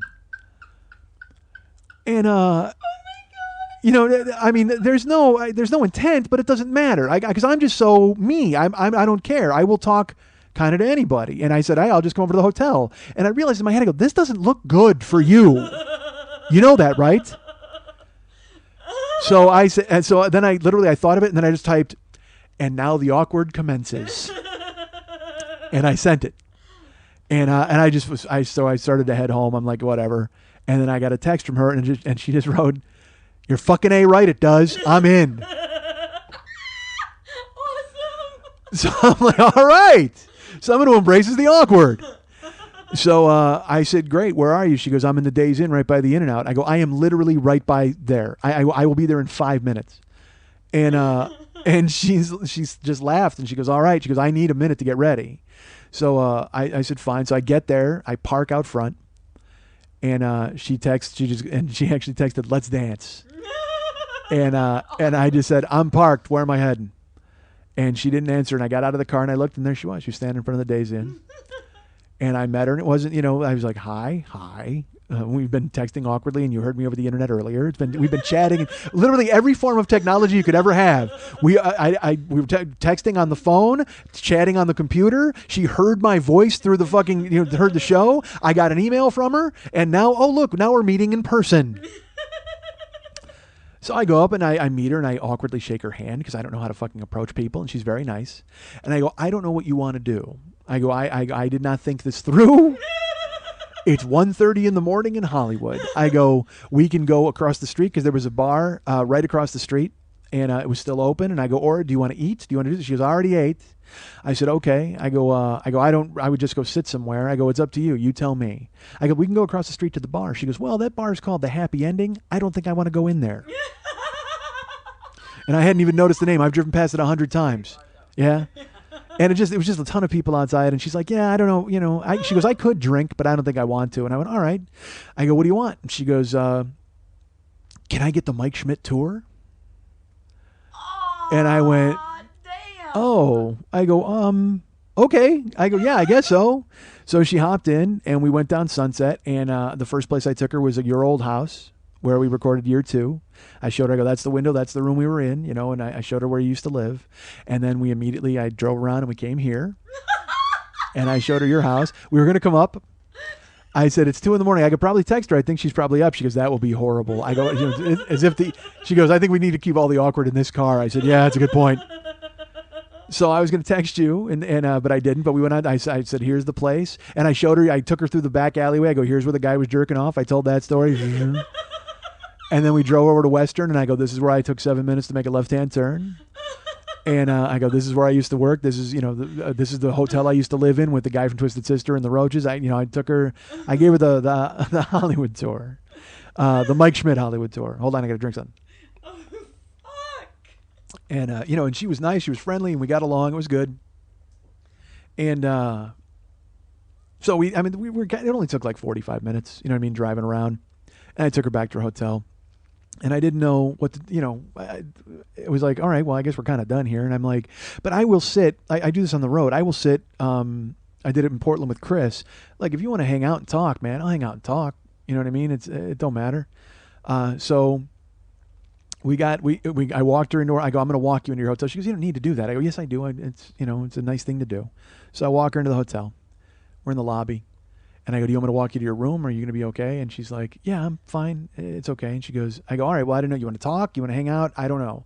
And she goes, well, why would you want to come to my room? I go, I didn't say I wanted to come to your room. I thought we were talking. If you want to hang out and talk, or if you're going back. She goes, nah, it's late. I go, cool. She goes, do you remember me? She goes, I wrote you like 2 years ago when you were going to start Rocky with a blog. I go, yeah, I think so. And she goes, I challenged you to a race. You remember me, right? And I think I covered that on the show. Yes. And she wanted to have a weight loss race with me, have her own blog against my blog. And I was like, oh, yeah. Well, she's lost 75 pounds since then. She exercises, does whatever. So I was like, oh, yeah, definitely. I remember that. And I said, what's funny is I thought you wanted to race. Like, I thought it was a foot race. And I thought it was hysterical to me because if anybody challenges me to a race, they're getting fucking raced. I mean, I don't give a fuck if Sebastian Coe comes out of retirement. I don't care if fucking Zola Budd takes her shoes off and points at me. Somebody's going to get run into the fucking ground. It's funny. I talk about Lane Meyer. You remember Lane Meyer when fucking Cusack and Better Off Dead when he's at the stoplight and the two Japanese guys roll up in their fucking car and he's like, fuck, I got to race these guys. Exactly. He can't say no. He has to fucking race. It's a gunslinger mentality. Anybody who calls me out and tries to do something like that, that's what's going to fucking happen. So sure enough, I look at her and I go, yeah, I thought you wanted to foot race me. So that's who I am. I'm like Lane Meyer in the car and the two Japanese guys pull up. We're fucking racing. You say you want to race me? We're racing. So she says to me, she goes, yeah, I thought that was funny. You talked about it on the show, whatever. And then there's like this awkward pause. And I looked at her. I go, you want to do this? And she goes, what? And I go, you want to race? And she goes, a foot race? And I go, yeah. And she goes, let's do this. 2:35 in the morning, Hollywood. Walk out of the Days Inn. We go out front. We're on Sunset Boulevard. Okay, there's people, there's traffic, there's all sorts of stuff, and we're gonna have a foot race. And I just think it's fucking hysterical because look, folks, you know me, I am going to fucking crush this chick. But I don't care. You know what? She was the one who kind of hinted at doing it, and then I was like, "You want to do this?" She's like, "Yeah." So I was like, "All right." That's why she brought it up. To me, that's the only reason she brought it up because she challenged me to a race 2 years ago. Maybe not. And now I think that's what she really wanted to do all along. Was she wanted a fucking foot race? Fuck yeah! I know what you mean. I know what you did 2 summers ago. So, sure enough, we go outside and we're starting to mark everything. And I'm like, all right, well, this is kind of hilly here. So we'll start here by the edge of the driveway and we'll go here to this fence. And she's like, we'll go to the end of the fence. And I go, that seems long. Because she turned it into like a 40-yard dash. I was looking at like a 20-yard sprint. And she's like, no, we can go to the end of the fence. And I'm like, all right. I go, you're picking. Because it doesn't matter. I'm going to fucking destroy this chick. You can believe me. Pick your poison. Pick your weapon that you want to fucking die by. And I should tell you, we had been out and I get lined up and there's people walking up the street and there's people walking down. And we're trying to wait for the street to clear so we can race on Sunset Boulevard. So I get in a crouch and I'm kind of like leaning and I'm getting ready to run. And let me tell you folks something. As I've mentioned, I've lost 31 pounds in a couple of months. So I'm down to about 329 last time I weighed myself, hopefully a little lower now. But I also mentioned to you that I haven't worked out once. I haven't walked. I haven't run. I haven't jogged. I haven't run in anger in 2 years, probably. But I'm ready. I'm going to run a 40-yard fucking dash on Sunset Boulevard. Against this Canadian woman who came down to sully my name and reputation. So I said to her, she said, who's going to say go? I said, you say go. So we lined up and she's like, all right, ready? And I go, hold on. I go, is it ready, set, go when we run? Or is it ready, set, go, run? You know what I mean? I need to know. Do we go on go or do we go after go? And she's like, oh, it's ready, set, run. And I said, okay, I just want to make sure. Because I don't want any bullshit at the end of this where she's like, oh, you jumped the gun. I don't want to hear any of that, okay? 25-year-old woman from Canada, you're going to get smoked and you're not going to have one fucking reason to say that I cheated. Because I don't need to fucking cheat. Ridiculous. So I line up, I get in the crouch, and I'm wearing shorts too, by the way. She's in jeans. And jeans and a concert shirt. And I'm wearing shorts. I line up, and she's like, ready, set, and she says, go. And we jump off the line and we sprint. I mean, and I don't even fuck around, dead sprint. And I will tell you this, I had no illusions of letting her win. I wasn't like, to me, I'm going to destroy this girl, so I'm not going to give her like a false hope. I can't wait to bury her from the jump. And I'm even going to turn around and like jog backwards and like, come on, catch me. Like it's going to be fucking hysterical. So I sprint and she sprints and we're sprinting and we're running. And again, it's about a 40-yard dash and I'm flying and I'm rolling and we're on Sunset Boulevard and she's on my left. I'm on the right. Okay. So we're running and it's like, we're right in the sidewalk. We're going. There's nobody, but there's people, there's traffic, there's driving. People start yelling from across the street, but I'm single-minded of purpose and I can breathe. I'm fucking pumping it. And I'm not shaking this girl. I'm not, for some reason, I'm not pulling away. I mean, I figured that I would destroy her and just leave her right off this line, but she's right there next to me on the left-hand side and I can see her out of the corner of my eye. I'm running and I'm trying to focus on the finish line, but I can see her. And then not only can I see her in my peripheral vision, now I see her in my foreground vision because she's fucking pulling ahead of me. And I'm running and I'm busting it hard. I'm not fucking around, all right? I'm like, there was no pretense at all that I was going to be like taking it easy on her. I sprinted from the jump and I let it go. And as I'm running, I feel my quads start to tighten up in my legs and I start to feel soreness in my legs right away, but it doesn't matter. I'm going to push through it and I'm going and she's pulling ahead and she's kind of pulling away. And I can't believe this is fucking happening. This is a girl in a concert shirt and jeans from Canada who came down to ruin me and is doing so. And I'm running and she's on my left and she's a little bit ahead of me and I'm seeing her in the foreground and I'm busting it and she's not faltering and I'm waiting for her to falter and we're getting near the end of the fence and right when we get to the end, she fucking beats me. She beats me! In jeans! And look, I understand she's 25 years old, okay? And that day she walked 6 miles all over to Santa Monica and that's what she does. She exercises. She just lost 75 pounds. No fucking excuse! She beat me. She fucking got to the fence and she hit the fence ahead of me. She beat me by about 1.5 feet. And we stop. And it just wasn't that cute anymore. I told you, man, when I was in high school, we crushed there were girls on the girls' basketball team. We crushed them in a 3-on-3 game, absolutely abused them. So I'm of the mind that, like, look, no woman can hang with a guy. I'm sorry, I don't mean to be sexist about it, but it just can't happen. I got beat in a fucking sprint. And look, I recognize, again, I'm 6'2", 329, but I got muscles, right? Don't I still have muscles? I knew I had muscles because my legs fucking hurt like a motherfucker. But she beat me, and she turns around and looks at me, and I go, you won.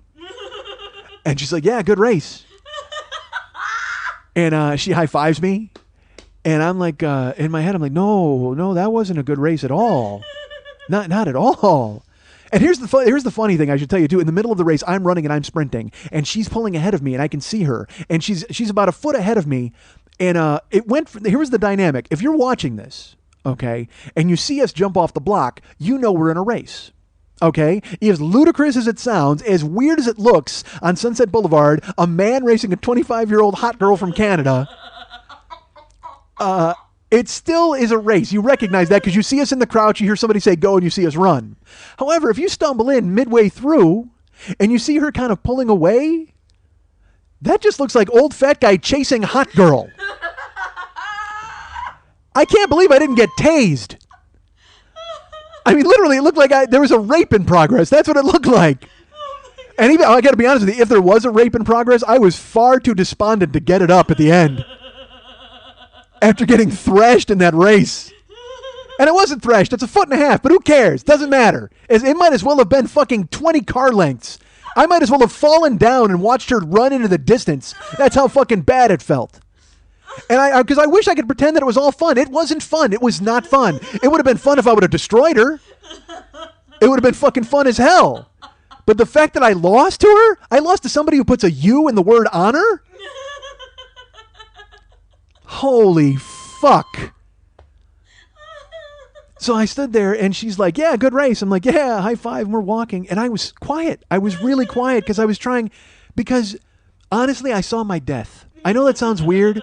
I saw my mortality. I was like, because that was never an issue. I mean, I told you, look, I couldn't run when I was fat, my knees hurt and all that stuff. Just the very fact that I could run a 40-yard dash without fucking keeling over and dying of a heart attack and coughing up kielbasa crumbs should have been a victory. But to lose to a girl in jeans and a concert shirt? You gotta be kidding me. So we walk in, and I walk into her hotel, and I walk in the upstairs, and I told you, I'm sore already. My legs are tightening up. We get in, and she's real nice, and she's like, oh, that was fun. And I'm like, yeah. She goes, are you okay? And I go, yeah, I'm not, I won't lie, that's odd. I didn't expect that. I did not expect that. And she's like, well, I mean, you know, come on. She goes, you're 44. That was pretty good. And I'm like, yeah. I'm 44 and feeling every goddamn second of it. Every second of it. And it was so cute because she's trying to cheer me up. She's like, well, I walk a lot and I do this and all that. And I'm just like, doesn't matter. Doesn't matter. I mean, I know where you're coming from and I appreciate what you're trying to do, but I lost. And I was trying to run that thin line between being funny about it, but also I felt bad and I didn't want to be a dick. Like, whatever, I lost, whatever. Like, I didn't want to be the idiot who loses to Lane Meyer on the K-12. I don't want to be, that guy. I didn't want to be, a prick at the end. So I was like, I laughed about it because it was funny. The whole circumstance was funny that we raced in the goddamn street. But it wasn't funny that I lost. I have to be honest. It made me feel fucking weird. It did. To lose to a woman in jeans. I mean, it just made no sense. So she was very nice. I shook her hand. I said goodnight and I bailed. And I got in my car and I drove home trying to wrap my head around the fact that everything was over. Everything was over. And my legs, like I said, my quads got tight and my calves. And I'm trying to eat a lot of bananas and stuff, which by the way, eat your bananas. Let me tell you that because they're soon going to be gone. I just read an article. They said there's some weird spider fungus or something and it's killing bananas. By 2025, they say there might not be any more bananas on the earth. But I mean, that's okay because by 2025, they'll invent like a robot banana you can just lick and it'll taste like a banana for a day. You know what I mean? I would imagine. And they'll think that won't be on the internet. Lick the robot banana. But I love bananas. But it's so funny to love bananas and like love fruit. I have a friend I was talking to and she's like, you've got to try. She goes, oh my God, have you ever tried Honeycrisp apples? And I'm like, I haven't. And she's like, best apple ever. And I thought about it. I'm like, yeah, you know what? I'll try that. I don't know if we have them in California, but I'll look. But what was funny, but then I thought about it later and I'm just like, apples taste like apples. I mean, it's like really, they do. I mean, I guess they sort of have a different taste, but it's like bananas. So if I said, oh my God, I love bananas. Well, yeah, they taste like bananas. They're not, they can change the name all they fucking want, but it doesn't matter. But Honeycrisp apple, could there be a better name for an apple? Jesus Christ, that's the best. Unless they called it like, millionaire pussy apple. That's the only thing I could think of that would be better. All right. I got into sidetracked into a fruit thing. All right. But I got to find the Honeycrisp apple. It's on good authority. So I got home and I was just like, I won't lie, man. I was freaked and I was just like, oh, dude. And I tried to deal with it that night. I'm trying to work on the internet and answer emails and I'm like sad. Like I would catch a glimpse of myself and my bottom lip was powdered out. I didn't even know it. I was like, sad. And, but that was okay. So whatever. So, the next day I'm talking to Karen and I was like, yeah, I went and saw this girl who's a listener to the show and we're going to go for sushi Sunday. Are you going to go? You want to go? And, she's like, yeah. And, Sabrina hadn't invited Karen and I, but I figured I just assumed Karen was going to go. Because I'll be honest with you, if I tell Karen, hey, I'm going to have sushi with the 25-year-old hot girl from Canada who listens to my show. I dropped her off at her hotel the other day at 2:30 in the morning. We're at a position now where that probably wouldn't go over well. So I asked if she was going to go. She said yes. And I should tell you this. It was Sabrina's birthday on Saturday. Oh. Yeah. I should have told you. I didn't even think about it. Although I don't know if she would have participated in the spankings at the tees. But so it was her birthday on Saturday. So she went and did her thing on Saturday, her birthday or whatever. And then Sunday, we went out for sushi. It was great. It was actually really fun. We went and picked her up. Karen and I picked her up. And she didn't know Karen was coming. We got in the car until I emailed her and said, Karen and I will be there at 5. And then we drove to Encino. We actually took her to see Soji, who's my favorite chef. And we hung out at the sushi bar. And we had a great time, and we talked all night. And she ordered sake. She wanted to try hot and cold sake because she'd never had it, so we got a couple of those. And we ordered sushi. And the waiter came over, like, because I know the people there. There's this guy Kosuke. He's like the manager, and he leans up. He's like, "Mike, how's everything going?" I said, "It's good. We got a birthday here, Sabrina." And he's like, "All right, I'll bring her." We got this chocolate thing, and she didn't know. I didn't tell her. And but we were there. I will tell you this, because she was new, so we're like getting everything we like and saying eat it. So we're ordering food. She likes sashimi, so we just kept ordering sashimi and getting it and saying, try this, try that, and or just, get this, bring this. And I ate so much fish, I can't believe the EPA didn't fucking escort me to a... I ate I should have swum out of the restaurant. Literally, I ate an aquarium worth of fish. It was horrible. I was just like, oh my God, I can't even move. And then they come over and they sing the birthday song for Sabrina, and they bring her, and she's stunned. She can't believe it. She was very nice. She got along with Karen. Everything was great. We're getting along. And then they went to bring the bill, and she brings out her credit card, and I said, put that away. And I took the bill, and she's like, no, I asked you to come out. I go, you asked me. You didn't ask me and my wife. The second my wife comes in, I'm paying. And it's your birthday, and I'm going to make you pay for me? Ridiculous. I'm paying. And, besides, we had talked about several venues in Canada that I could possibly come and play at, so it was a business dinner, folks. That's true. So I grabbed the check and I paid for it. And I will tell you, the check was not what it was not nearly as bad as I thought it was going to be. I thought it was going to be a tragedy, because we just kept calling for food. Literally, like a treasure bath. You know what I mean? Like I was in a fucking toga, just pointing at people. Bring me fish. But it was great. So we got chowed down and fucking. What are we recording? You're making a squinty face. Okay. I don't want it to freeze. So we finish eating, and then we split, and we got to drop her off in Hollywood, and we get out. I park in front of the Days Inn where she's staying, and she was going to come to the teas. I told her, I think it's all straightened out. I texted Lily, it's all square. I said, I'm sorry I won't be there. Karen thought she might be able to come, but then she couldn't. And so we're saying our goodbyes, and I tell Karen, I go, this is where we raced, because I had told Karen we raced. And Karen's like, where? And I said, right over here. We started at the end of the driveway. We went to the end of the fence. And Sabrina's like, yeah, I beat him. And I go, yeah, she beat me. She got me by like 1.5 feet. And Sabrina's like, yeah. She goes, anytime you want a rematch, you can let me know. That's fine. But, Oh no. and I looked at her, and, look, I had been eating sushi for 2.5 hours. Jesus. And now I'm wearing jeans because I'm dressed up to go out. And I looked at her and I go, you serious? She goes, well, yeah, that wouldn't be fair. I mean, anytime you want a rematch, you can let me know. If you want to do it in Canada, that's fine when you're up there. I go, no. If you're serious, I'll do it now. Because, folks, there was not a moment that had gone by over the 3 days. I did it Thursday night, now it was Sunday night. I would constantly sit there and go, how did you lose? How the fuck did you lose? I couldn't sleep. I could not sleep because I was looking at the ceiling going, you lost. You lost a race. And to a woman. I mean, what dude? And again, I'm not a sexist by any stretch of the imagination, but I should, at 6'2", 330, be able to win. I should win a sporting event against a woman. I should. Lost. And I had not let it go. I could not let it go. So I said, no, we'll do this now. And she's like, okay, let's go. So we marked it off, and she goes, all right, we'll go into the end of the fence. And I went, really? The end of the fence? She goes, that's what we did last time. I go, I know, it just seems like really long, the end of the fence.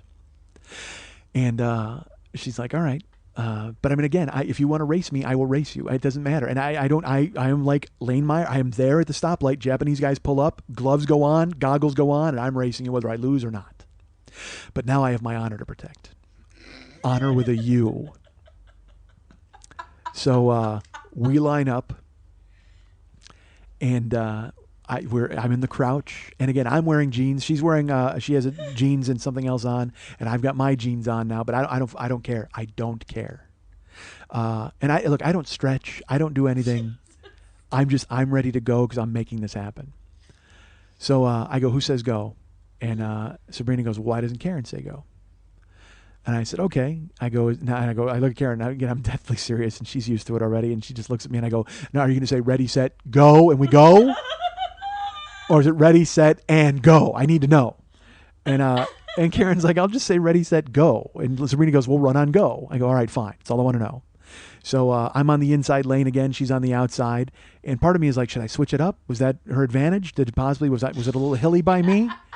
Maybe there's a crack in the sidewalk I hit that I didn't realize. Because again, anything can cost you a foot and a half, folks. Anything. Anything can cost you a foot and a half. So I line up. I get in the crouch. And I'm looking. I look at Sabrina. I look forward. And Karen's like, ready, set. And there's traffic and there's people. And now, because again, it was 2:30 in the morning before. Now it's 9. So it's Sunset Boulevard. I mean, there's plenty of people out. They're all over the place, and they see us get in the crouch. I know people in the Days Inn are getting their cars. They're like, "What the fuck is happening? Why is that fat guy going to chase that girl?" But we line up, and Karen's like, "Ready, set, go," and we bust it. Unfortunately, I busted it before go. Karen said, "Ready, set," and I ran. And I stopped after like 4 steps. I go, false start.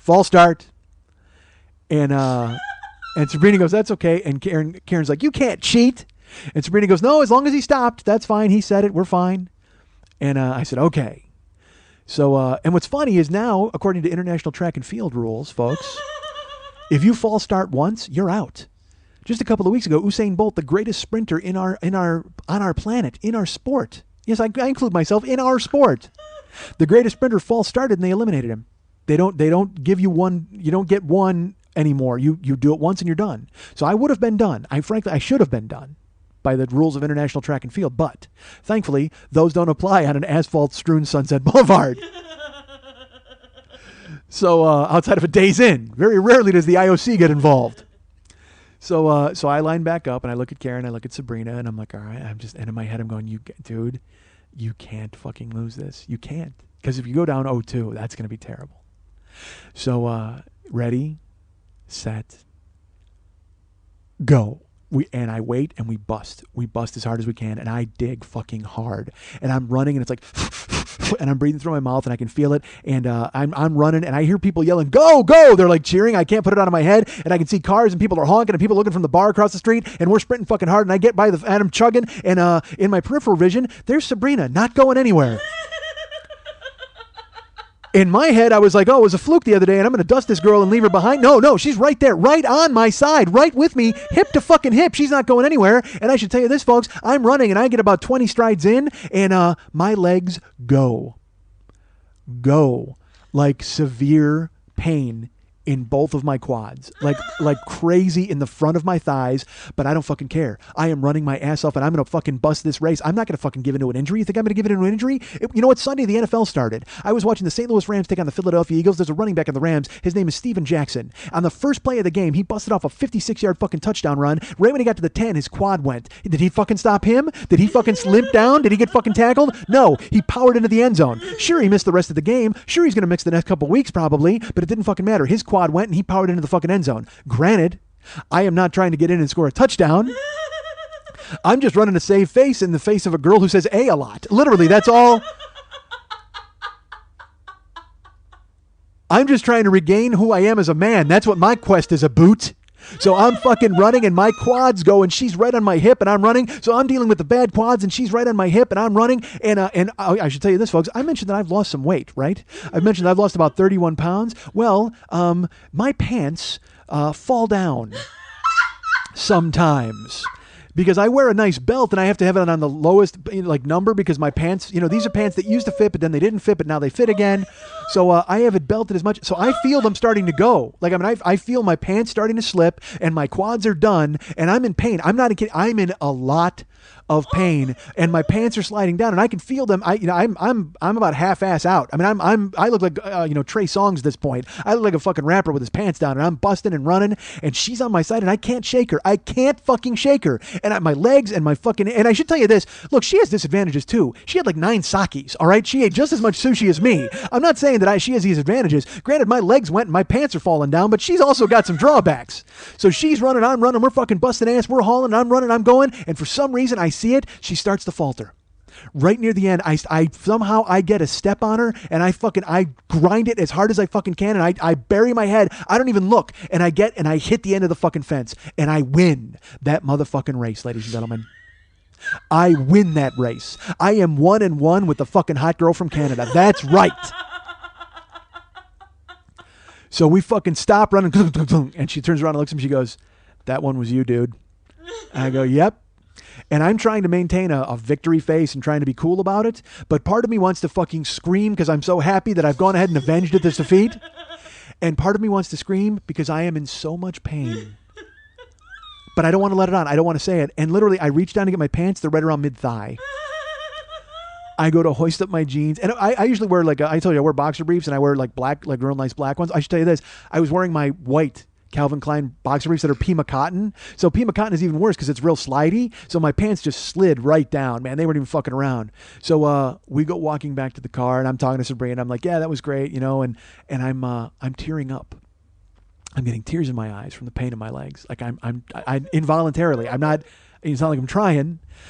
So we walk back to Karen, and Karen's like, "Oh, I saw your pants coming off," and I go, "Yep, doesn't matter." And she goes, "Who won?" And because that's how close it was from the back, you couldn't tell. And Sabrina goes, "He got that one." I go, "I beat her by just as much as she beat me the other day, 1.5 feet." And she goes, "Well, we're 1-1." Normally, I would have looked at her and said, "Tiebreaker." Normally that's who I am because I can't, I would not have left it tied. I would have, because that's why I have to prove a point. I'm stupid. But folks, I could barely stand up. And so I look and she's like 1-1. And I said, "I'll take it."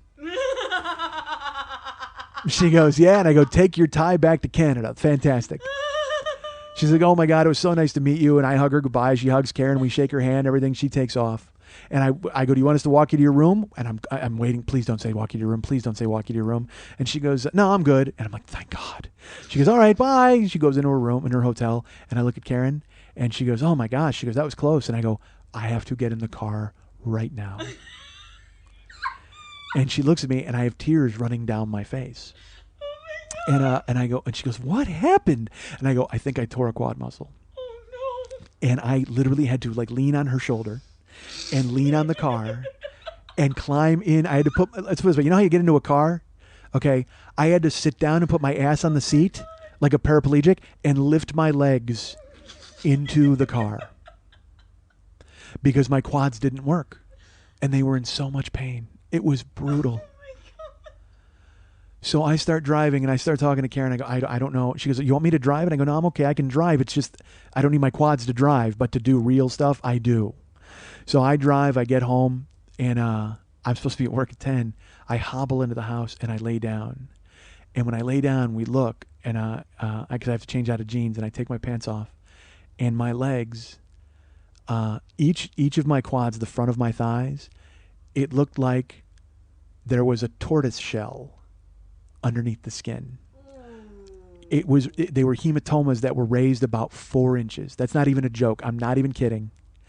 They and to the point where, like, you know, if you run your hand over it, you can feel it stuff. Okay, yeah, you can, like, yeah, but they're So black and blue. yes, but they have gone down 80%. Like, here, run your hand like right here. You can feel the tightness and how both my right and my left quad. And this one's worse. The left is much here. You know what? Do me a favor. No, I don't. No, Why not? seriously. Like, go like right from here and then run your hand up. You feel that huge bump, dude? And they're done. They're 80% down. It looked like I had 2 fucking manitous climbing out of my goddamn thighs. I looked down. It looked like tortoise shells. They were raised 4 inches each of my quads, and I couldn't walk. I was like, I can't walk. I hobbled into the shower, and I hobbled out, and I got dressed, and I had to get to work. And I was basking in the glow of my triumph. There's no doubt about that. And also, I love the fact that I was willing to pay the price, folks. I was willing to pay the goddamn price. You beat me once, that's fine, but know that I will avenge that defeat before I fucking die. I am Inigo Montoya. You beat me in a fucking sprint. Prepare to lose. So I sat there, and I just felt so awful, but I got to work. And I was happy. Like, I was trying to cleanse myself with thoughts of winning the race. But I get into the office, and I hobble in, I put my stuff down, and I have to flop into the office chair, like, because I can't bend my legs. I have to fucking, like, kind of flop down. I sat there, slumped, legs in pain. And it's funny, because I had won, and I was happy about that. But really, in the long run, I had lost. I mean, certainly I now have a tie record with a 25-year-old hot girl from Canada. I guess that's something to hang my hat on. But as I sat there in the fucking office chair, unable to move, a 44-year-old man, decrepit, ancient, truly a sight to behold. A man beaten. The once great champ, now a study in moppishness. No longer the victory-hungry stallion who's raced so many times before, but a pathetic, washed-up, aged ex-champion.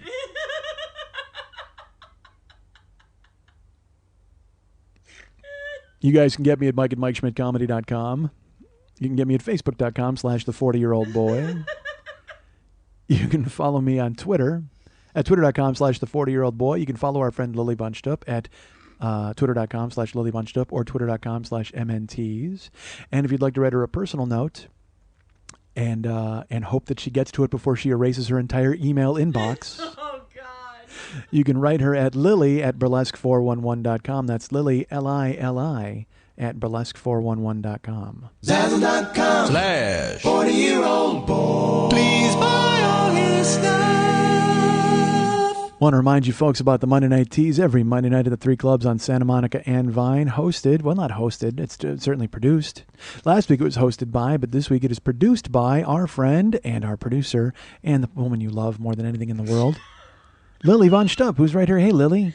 Hi, Mike. Hi. Was it weird to acknowledge you like that now? Like, you've been here all day, and then at the end I make it sound like I'm just saying hi to you now. I talk to you the whole time. Yeah. Okay.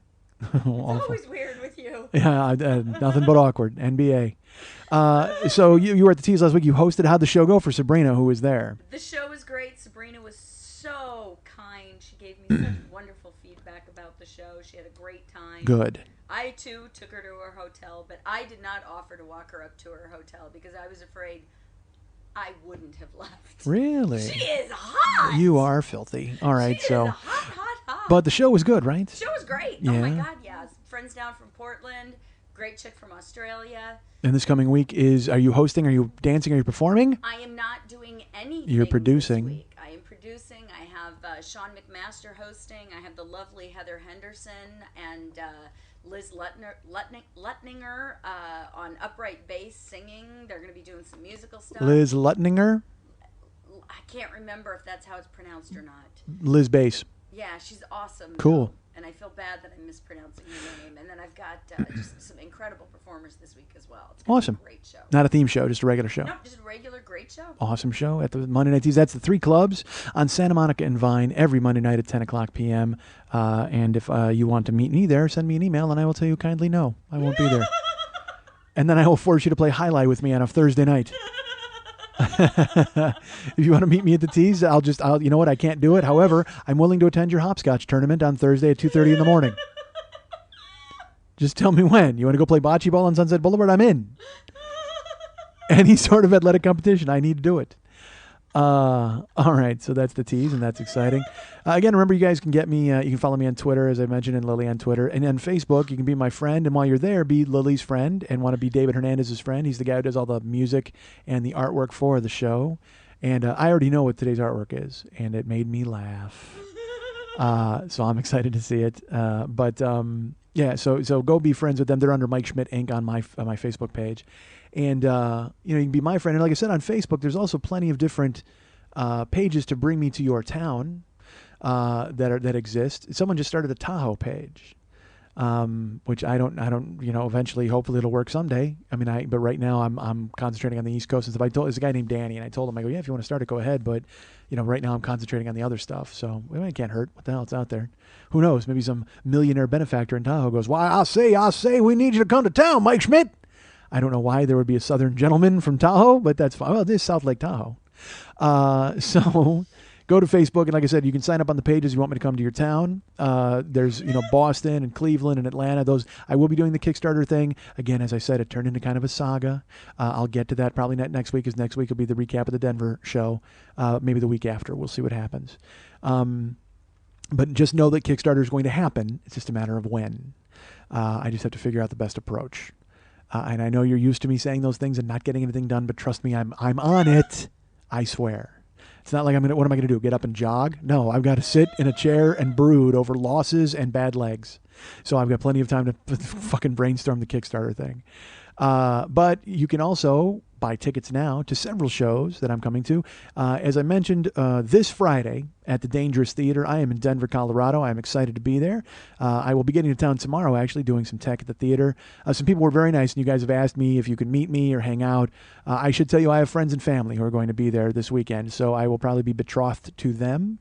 But maybe, I'm obviously come up to me at the show. If you want to buy a shirt, the Denver shirts are here. I don't know if I mentioned that. If I mentioned they've arrived? So there will be shirts available. There is a limited number of shirts available, as I've mentioned. So when I bring them out, please, if you'd like to buy them, come up front and buy them. And people who ask for shirts after the fact, like I said, I have to give people at the show first crack because I don't order many of them, because they are exclusive to the city. And I'm happy if there's any left over, I will put them for sale on Facebook. But if in the future, when I'm coming to other cities, if you know I'm coming, I will be making shirts. Write me and tell me that you want a certain size and you want a shirt, and I'll take your name and I'll start making up lists of people who are definitely buying shirts in cities, and then you can maybe prepay, and we'll figure it all out. But this weekend in Denver, like I said, I'll be there. I'm bringing shirts. The Success is Not an Option tour comes to the Dangerous Theater. Show's at 8 o'clock this Friday. If you haven't bought a ticket yet, go ahead and buy a ticket. I'd appreciate it. Tickets are available at Brown Paper Tickets. The link is available on my Facebook page. I've also Twittered it a few times. It'll be out there. Or you can just go to brownpapertickets.com and search Mike Schmidt or the 40-year-old boy or Success is Not an Option. Or I think Lily is even one of the keywords. You can go ahead and search that and buy a ticket to the Denver show. Or while you're there, if you're not in Denver or not going to be in Denver, you want to see me somewhere else, I have shows coming up October 28th at the in the Heart of the Beast Theater at the Avalon in Minneapolis. I'm picking all these awesome theater names. It's so great. I was at the Dangerous Theater. It was in Hell's Kitchen, and now I'm in the Heart of the Beast Theater in Minneapolis. It's fucking awesome. It looks good on the shirt. So that's October 28th. That's a Friday also. It's and tickets are available now. There's been some people have bought tickets from Minneapolis already. Thank you so much. As I've mentioned, Minneapolis is a huge venue. I can't sell out 1/5 of it. I guarantee it. But I would love to try. So if you're coming, or you got friends, or you want to come from different states, anybody who wants to come to the Minneapolis show, that would be great. I would appreciate it. Again, it's a huge room. Same great show, which means I'm not doing a bigger show. I don't know how I could, quite frankly. So yeah, October 28th in the Heart of the Beast Theater at the Avalon in Minneapolis. And then November 4th, the following Friday, I am in Chicago at Stage 773. And the t-shirts there are going to be interesting. We have an idea that I don't know if we're going to be able to pull off, but if we do, it's going to be fucking cool. And there, like I said, there'll be Minneapolis t-shirts, and I think I have an idea what that's going to be already. And so November 4th in Chicago at Stage 773. I believe that's at Belmont. Tickets on sale at Brown Paper Tickets. And then also November 25th, the day after Thanksgiving, I will be in Milwaukee, Wisconsin, playing at the Carte Blanche Studios. The Carte Blanche Studios, I think it's a smaller room, so get tickets because I got a feeling it's going to fill up. Ticket sales are going okay, and they will as we get closer. Obviously, it's 2 months out, but if you could buy them soon, I would have a general idea, and it would be really cool, and I'd know who was coming. And please come out. So November 25th, Milwaukee, the Carte Blanche Studios. Come out and check it out. As I've mentioned, you guys can go to MikeSchmidtComedy.com if you want to buy the downloads for the show. There's on the Joe Business page, click on downloads to buy year 1, year 2, year 3, or the Lord of the Schmidt set. You can go to the Zazzle store and always look at mugs and mouse pads. You can go to tweakedaudio.com/40 and buy earbuds or cock ring watches, and we get something from that, which is pretty cool. If you go to just tweakedaudio.com, please remember to use the promo code 40 if you do end up purchasing anything there. Remember that if you're in St. Louis, I wanted to tell you this, that my friend David Williams has a show that he wrote called The Winners. It premiered Thursday, September 8th, and he wrote me and said it went great, and he said he actually walked some people. He was really excited, like some old couple at intermission was just like, fraud, and ran out. I didn't know people yelled fraud anymore. I guess he didn't have lettuce to throw, so he just. Awesome. But that made me laugh because again, it's a kind of a racy story. It's about a couple who wins almost $400 million in the lottery, and immediately they go, "Hey, you know what we need to do? Hire an Asian hooker." So again, that's at the Hot City Theater in St. Louis. It's running through Sunday, September 24th. Tickets available at hotcitytheater.org. And go ahead and let our friend David Williams know what you felt about it. You can probably find him in my friend list on Facebook, or write me and tell me what you thought about it, and I'll immediately delete that letter. So remember, if you go to the MikeSchmidtComedy.com page, also on every page of the website, you can donate to the show. In the upper left-hand corner, you can click on the little Schmitty, and you can either send a one-time donation to the show, or you can contribute as someone who subscribes to the show, $2 a month, $5 a month, $10 a month. And if you donate to the show, I will mention you on the show. People like Micah Charles Harvey, I mentioned Micah on here once before because Micah came through with a huge donation for me to go to Seattle. Like, because Seattle didn't look good, and then he donated like a huge amount of money and was like, I need you to come. I already bought a ticket. And he also didn't tell me to say his full name or anything, but I'm saying it. I don't care because, I mean, you bought access, quite frankly. You should be sitting here, Micah Charles Harvey. So thank you to Michael Charles Harvey. That was great. Micah Charles Harvey. I think I said Michael. I want to thank my friend Mark Y. Mark Young. I think I said his name too. I don't know. He didn't specify, but I talked about him on this fucking show. I've said his name for real. This was his 4th donation. And I appreciate him donating. Mark Young, thank you so much. Micah Charles Harvey, as I'm saying people's full names. I will say your full name if you ask. And apparently if you don't ask, in the case of Micah Charles Harvey. But I also want to say Mitchell Arnold, who also asked me to say his full name. Thank you, Mitchell Arnold. We appreciate you donating to the show. And also, this was the 2nd donation we received from James Biesiker. Thank you, James Biesiker, as he donated from Shanghai, China. Sent me some money that he no doubt earned on the backs of 4-year-olds. But I don't care, goddammit. I'll take it. That's fine and fun. How do you think my Zazzle shit gets made? So Micah Charles Harvey, Mark Young, his 4th donation, Mitchell Arnold, thank you so much, and James Biesiker from Shanghai, China. That was his 2nd donation. Thank you, guys. I appreciate it. And again, if you guys want to donate to the show and get read on the show, tell me after the fact, and I'll say your full name. Or better yet, I think send me an email telling me not to say your full name, because it sounds like I'm just going to say it no matter what, because I'm kind of a jerk. Also, remember that you can go to the Westside 86 Jokers page on Facebook, and every Thursday night at 7 o'clock Pacific, they are live streaming the show, this very podcast, which you can listen to along with people and then chat in the chat room. I don't know who it's for. It's for at least, there were 20 people there last week. So some people like to go and do it. If you don't, that's fine, but I'm just giving you the option. It's out there, and I want to thank Chris again for starting it. I believe it was, I don't know if it was Mary's idea, Mary in Portland/Seattle. Mary came to both shows, so I don't know if she's from Portland or Seattle. But I think it was her idea, actually. And then, of course, Liana caught on. Everybody's very nice, and everybody said that would be a cool idea, and they support it, which is really neat. So I appreciate it. And I also appreciate nobody holding it against me that I used the word neat. Who the fuck says neat? I'm 44 years old. Terrible. All right. And now I'm heading home to go stare at naked Scarlett Johansson. Is that cool with you? I hope it's cool with you, because that's what I plan on doing all night, even though I cannot explain to you how disappointed I was in it. I don't know why, because again, it's a myth. You just make this myth in your head, and it's like, where have all the good nipples gone? That's my question to you folks, all right? Lily says she's got them, but I don't know. Look, we all like nipples, and I'm certainly, and let's not get this confused at all. I'm never getting closer to Scarlett Johansson's nipples than I did today on the computer screen. That's not happening, and I would never thumbs down them if I did. If somehow, by some sort of sorcery, I wound up in a hotel room with her and she was naked, I'm not going to go, what's with your pink nipples? And you know what? She should have pink nipples. Lindsay Lohan, I guess, is fair too. So I remember I bitched about those. What the hell is wrong with me? I'm a 44-year-old man who can't even win a foot race with a lady. And I'm sitting here bitching about people's nipples and the quality and condition of them. I got no right. No right. Where do I get off, goddammit? I'll tell you where I don't get off. At Scarlett Johansson's nipples. That's exactly...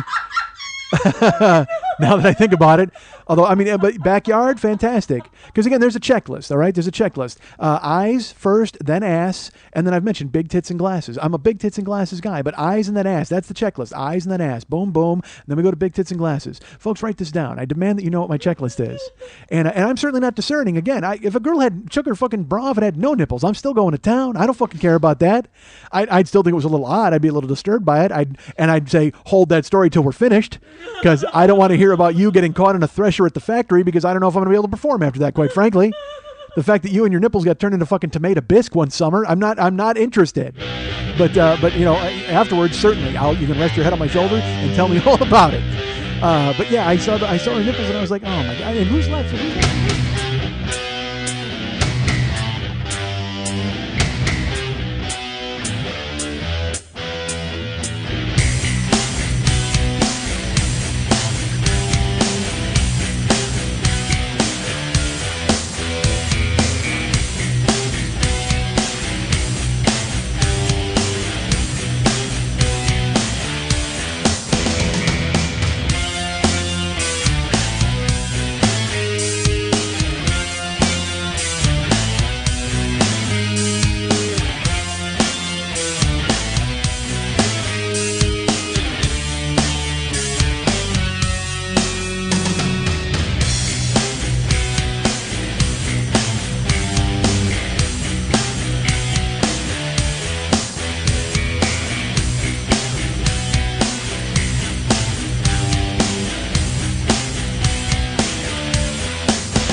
I am just stupid enough to think that when people listen to me and they listen to the show, they should take my honesty and go, oh, wow, how refreshing his unvarnished honesty is. And the fact that he's willing to have a scorched earth policy and have no friends or no fucking future is so refreshing and great. But then they'll say to me, hey, do you need somebody rigged for the steak? I go, yes, I do. Done. They'll take care of it for me. Thanks, Snake Rape. Oh, no one listens to show, bro? Wonder why? Wonder why no one listens to show, bro? I don't want to listen to show, bro. Please.